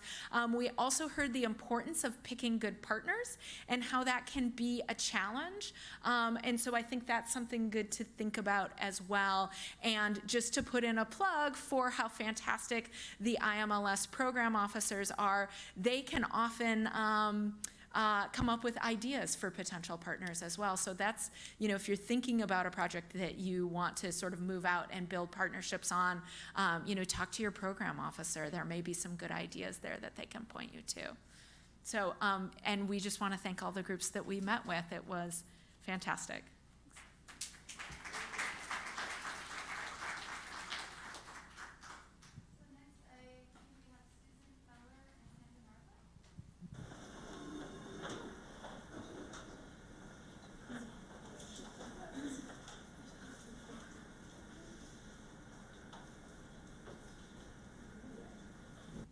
Okay, we went about doing things a little bit differently. As you can tell, we have something, well, we will talk from. So our group was what we talked about, managing your grant, your basic or your enhancement award. And so we wanted to talk about what worked, what didn't work, and also some, recommendations for going forward to the future. So I'll start with some of the things that we noticed in all of the three groups. We just tried to summarize them. What worked? Shorter applications. Everyone loves shorter applications. Those really worked. Over and over again, folks were saying what a great response they received from IMLS staff, a really quick response. We were able to go and get feedback on all of your questions so that you could go and move forward with what you needed to do. Webinars, so we'll talk about that a little bit more. Folks did like webinars. Everyone liked a one-year plan. Great. People found that the forms were self-explanatory. And sharing information at ATOM, people learn a lot from other grantees about how to administer awards there. Let me see, easier reporting requirements, and also extension requests are processed quickly. So we can swap out.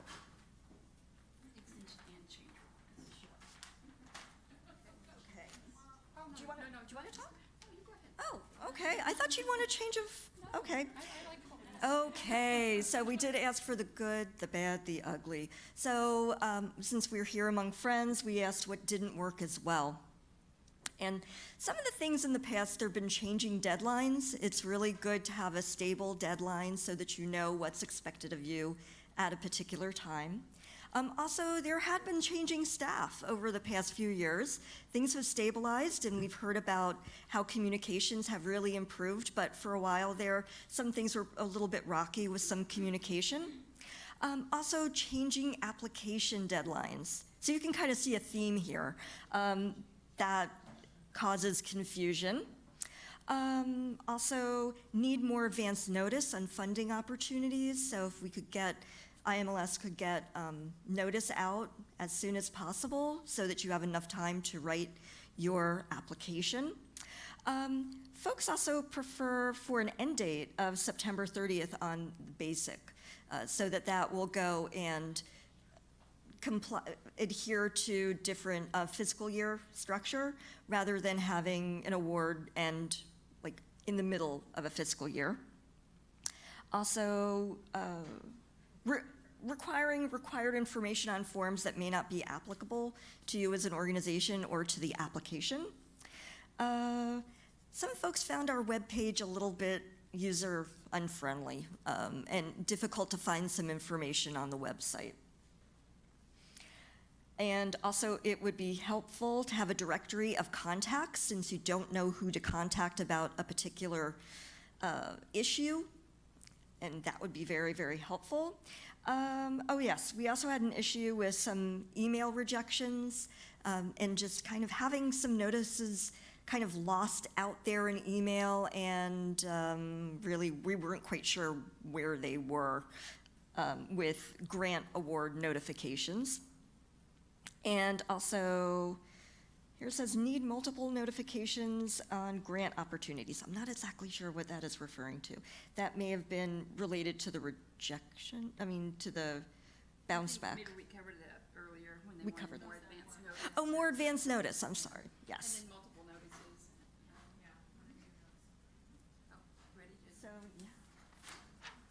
So now moving on from all of that, we have some suggestions from our 3 groups. First one is to have a webinar on completing financial request forms. That seemed to be kind of a common thread throughout the groups. It was really talking about those financial reporting forms, or financial request forms rather, and/or examples of completed forms on our website so that you can actually see, this is what we're looking for, this is what, with the instructions, this is what the form looks like, rather than just written instructions. Webinars by grantees on how to manage projects, like for example, how to keep your budget. So that was a really great recommendation that we heard, that rather than having IMLS kind of reporting out on these webinars, you can really learn a lot from peers and more about like internal financial controls and how you go and deal with internal budgets in that way. Monthly tips for managing grants and reminders of deadlines and frequently asked questions so that you will get these on an ongoing basis rather than being surprised by things that you didn't know. Let me see. Oh yes, write evaluation. Include evaluation into your enhancement grant, and include those tools so that it starts early in the process and it is included throughout your entire award, and you can go and incorporate IMLS grant funds to pay for those for evaluation. And that we need to let you know that staff is available here to help. We can do that in a variety of different ways, but that you shouldn't feel as though you shouldn't contact IMLS because we are here to help you. And also, oh yes, when we do webinars, to go and put changes up front of anything that has changed from the year prior to that, if you're used to IMLS applications or managing your grant. So that is what we have. It was really great feedback.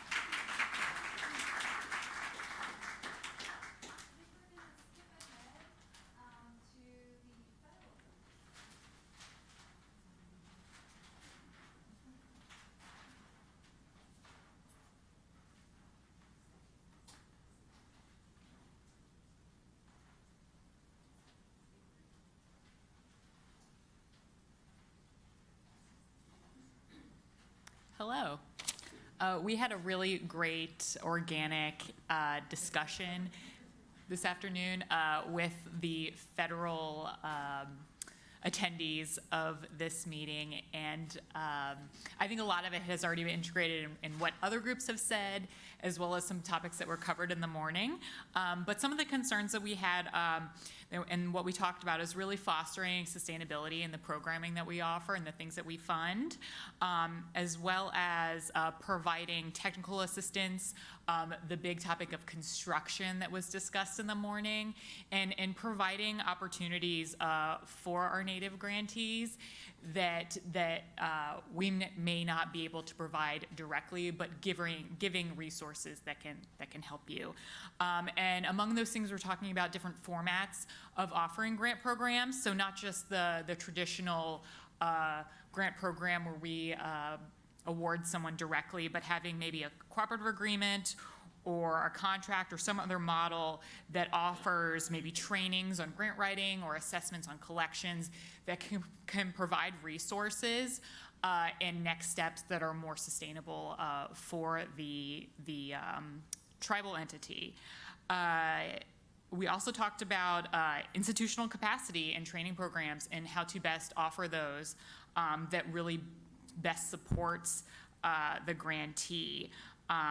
And someone mentioned like internships that one group said was really helpful, but different models that may offer them skills such as a mentorship model, cohorts, something outside of the realm of graduate programs that may ultimately unduly tax the grantee, or give them the skills and then they'll move away, and those skills aren't fostered by the tribe any longer.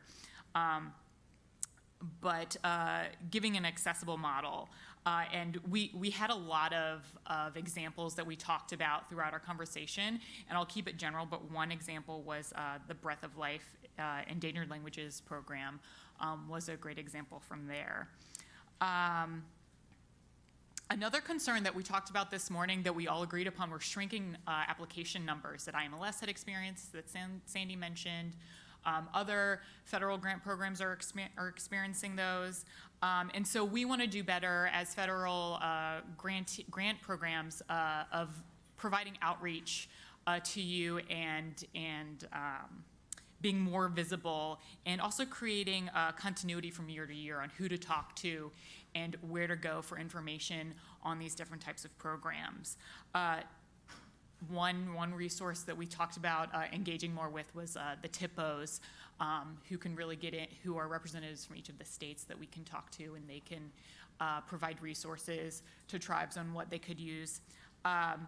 We also talked about how federal agencies are, we need to do better in building better relationships with each other and figuring out what the gaps are in our funding programs, and figuring out who can fill in those gaps for us, so we can make references to them when we need to. That goes beyond the obvious, NEH, NEA. There are other organizations that could be here today that are not, that we could work to tap into and get resources from. And finally, we talked about developing some sort of resource or clearinghouse that lines up experts and organizations and different agencies that may have top-of-the-line information that tribal entities can tap into. And we talked about maybe having them for ourselves for reviewers and reviewing grant programs, or people for resources for conservation, or just to get extra information on problems that everyone is experiencing that can help us. I think that's it. Did I miss anything? My government cohorts. Great, thank you.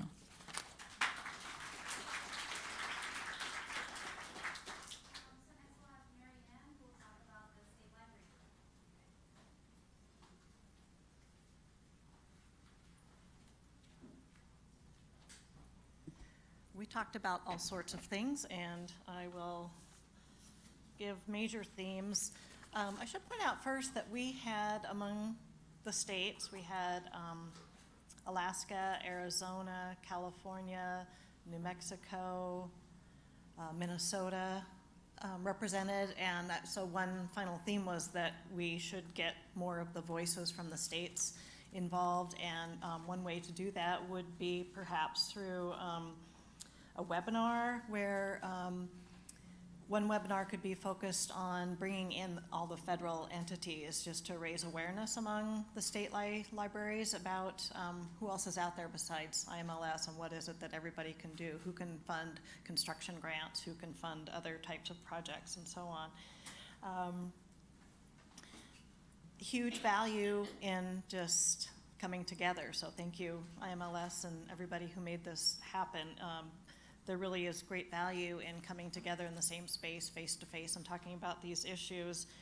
What we really heard in the stories among the various states represented is that there really are varying levels of ability to serve the tribal libraries in the states, and I sort of spoke up as a pseudo-Montana representative. I'm looking at Aaron because I think many of us in our state wish that our state library could do more for tribal libraries, and I guess one of the challenges across the board is rules and regulations in some capacity or other. Some states just have more flexibility built in and actual designated tribal library programs, and so perhaps through some gathering, some collective of, apparently this tribal libraries are spoken of at COSLA meetings, but we can do more to raise awareness. So maybe as more stories are told, more awareness is raised at among all state library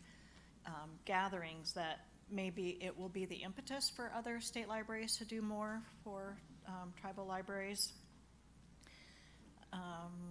Communication is key. Again, it's really important to show up, and it's also really important to decolonize communication. So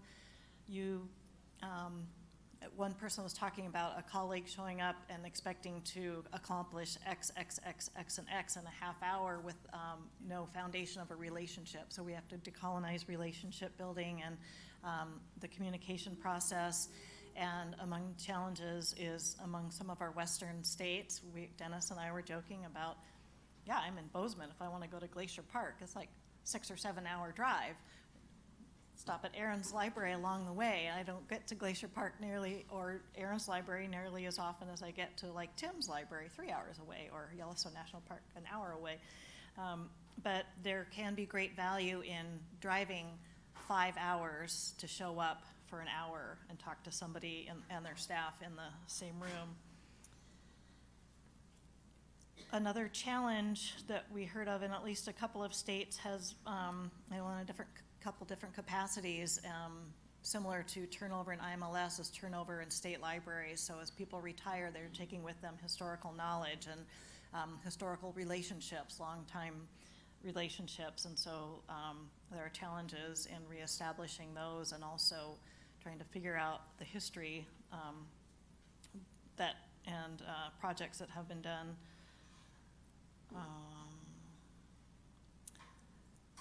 There was one suggestion that we were talking about why some tribal libraries don't even apply for basic grants, because they may be newer in establishing as an entity that applies for grants, so there's not even knowledge like what's a DUNS number. So can the state library step up and provide can they provide fiscal coordination, or even help provide templates for grants, help with some of the grant writing process? Kristen gave us a great presentation synopsis of what Mukatu and the Sustainable Heritage Network do, and one thing they do is, in addition to providing a number of educational materials for various projects, they also provide templates or sample grants, and so that's something that others of us can do in other capacities to help somebody that has never written a grant before. Well, akin to turnover at state libraries, turnover in federal entities, there's also a challenge in turnover in tribal administration. So maybe if you have been in your position for a number of years and have built relationships, the people with whom you have relationships may be gone, and so there's a process of rebuilding new relationships. The IDC issue came up again, that can also be a barrier. And finally, what can IMLS do to help? Mentorship would be really useful, and one means to do that would be for IMLS to go out and hold regional trainings, and so go out to maybe 5 or 6 states that maybe are in a similar area of the country or similar types of libraries, and take the training out. And also there was one point about what can state libraries do, how can IMLS help state libraries to explore working with natives outside the reservation communities. And I invite, I'm looking at Hannah or Dennis or anybody else in the group to chime in if I left anything significant out. Carolyn? Okay, thank you.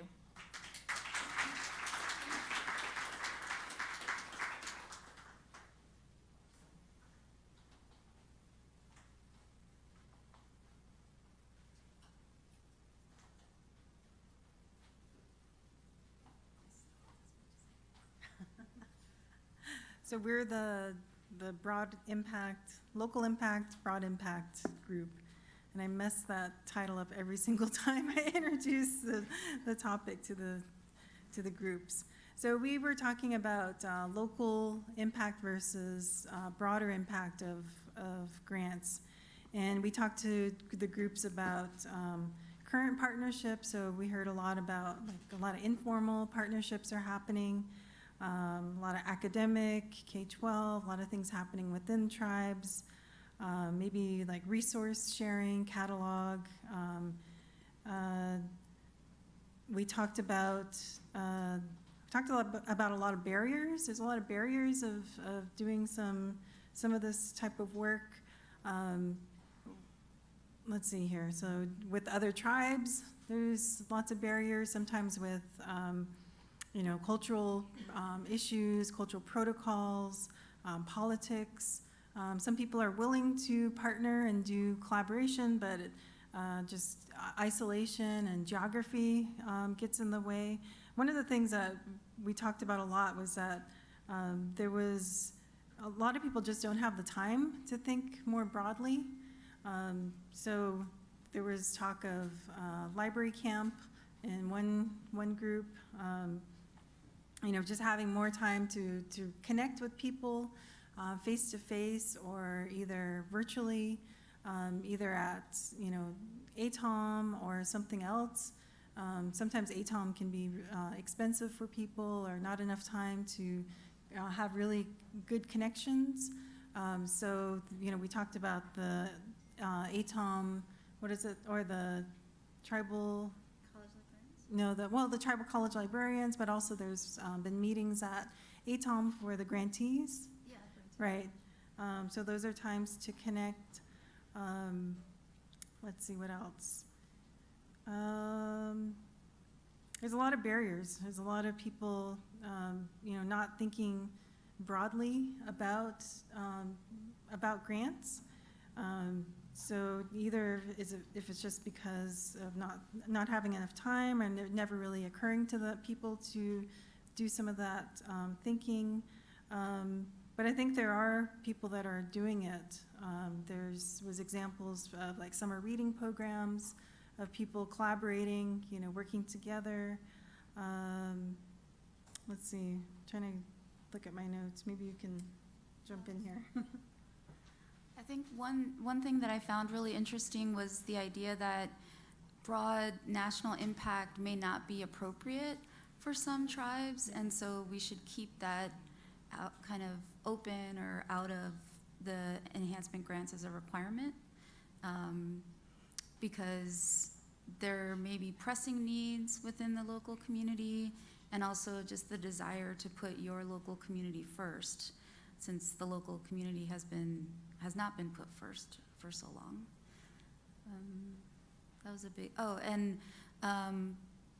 the possibility of IMLS facilitating the sharing of ideas and knowledge and resources in some more formal way, whether it's face-to-face or virtual, because the program officers have so much knowledge about what's happening across the country, and we can kind of pinpoint specific projects in different places, and so it would be easy for us to kind of match make in terms of content or different project ideas. And I think it was interesting that there were some really different ideas that were happening. Like some people talked about how it was a lot easier to partner within their own tribe because they already built those relationships and they know which departments to work with. And some said it was easier to partner with outside. Sometimes it's easier to partner with like a university or someone that's totally outside of their institution. So there's just kind of a lot of variety of different partnerships that are happening. And I think it really just depends on the project, like you said. Sometimes it's just not appropriate to think about partnerships if it's really focused on the community comes first. But there are times I think, I really enjoyed, thinking broadly with, I'll point out this group here that, started thinking about that library camp of like, just thinking about ways to like be able to connect with each other that may not be like a really project specific, but just time to like have ideas shared in spaces like this, or just to have that time to put aside all the work and just have time to think about projects and ways to work together.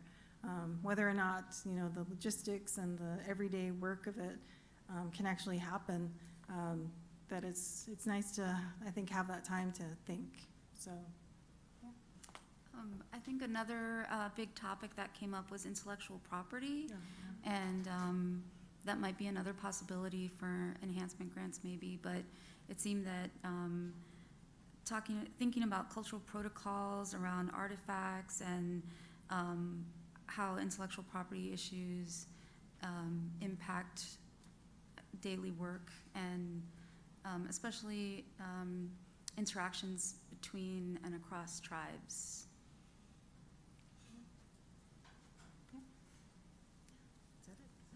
okay, thank you.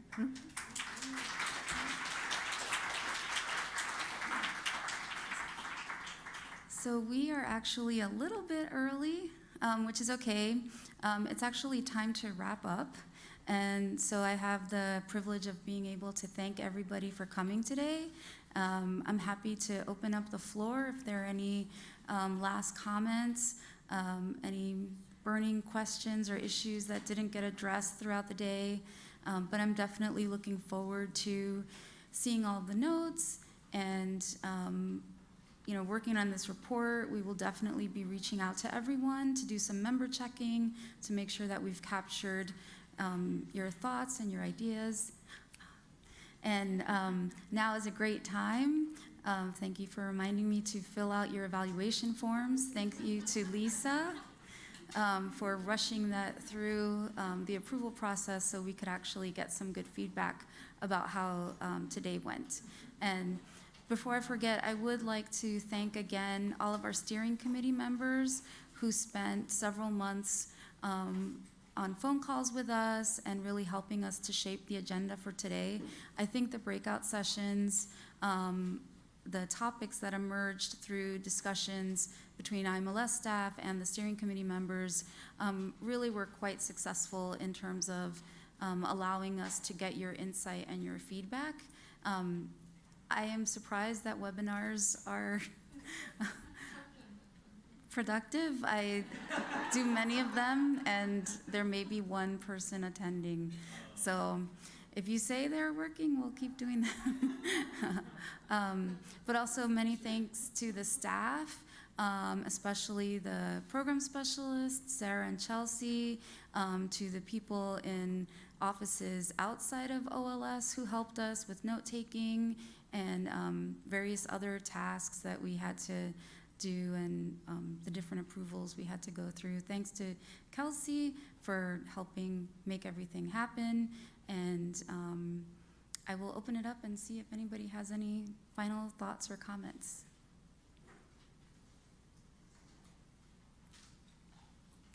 I just wanted to reiterate that I work in broadband access and digital inclusion, and it's a growing area interest of mine. I just wanted to know if that was at all discussed in any of the groups that were here today. Let us know how we can help.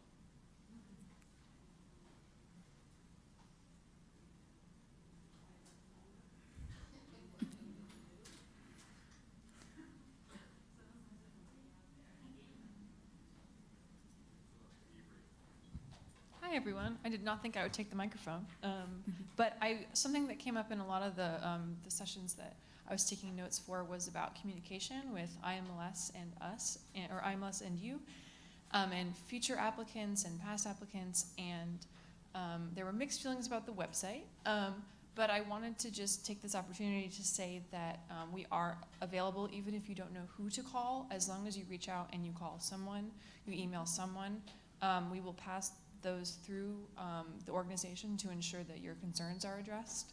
I personally love phone calls, so our information is on the website under the staff directory, and if you call me, you actually are calling my desk. You are calling me, and so I will do my best to get back to you.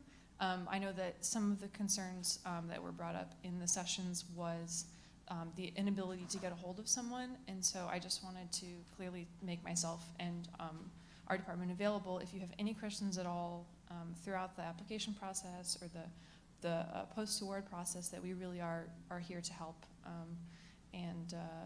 I really enjoy actually getting to meet a lot of you in person because I've sent you so many emails. I heard that people like when I sign my emails best, and I hope that that I embody that concept, that it is really wonderful to hear from all of you and about what you're working on. So thank you all very much for today.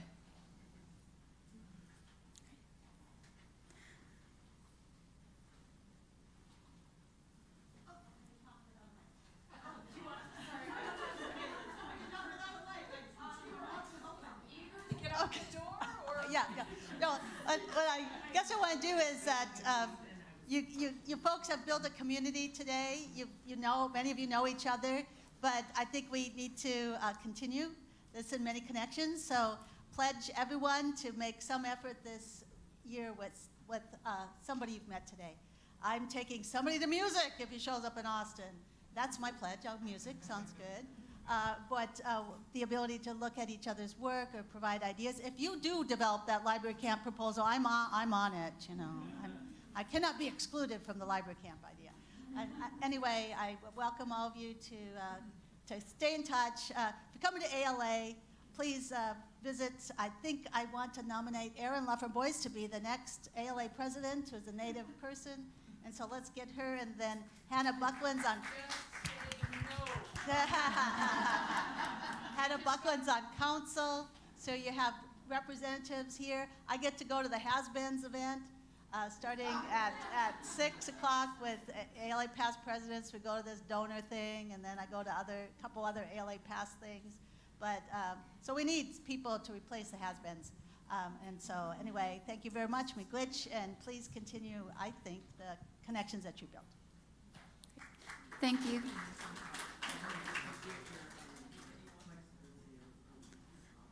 Okay, well, thank you, everybody. If you have any questions about your travel or how to get back to the hotel, please find one of us, and we hope to hear from you soon and to see more proposals. Thank you.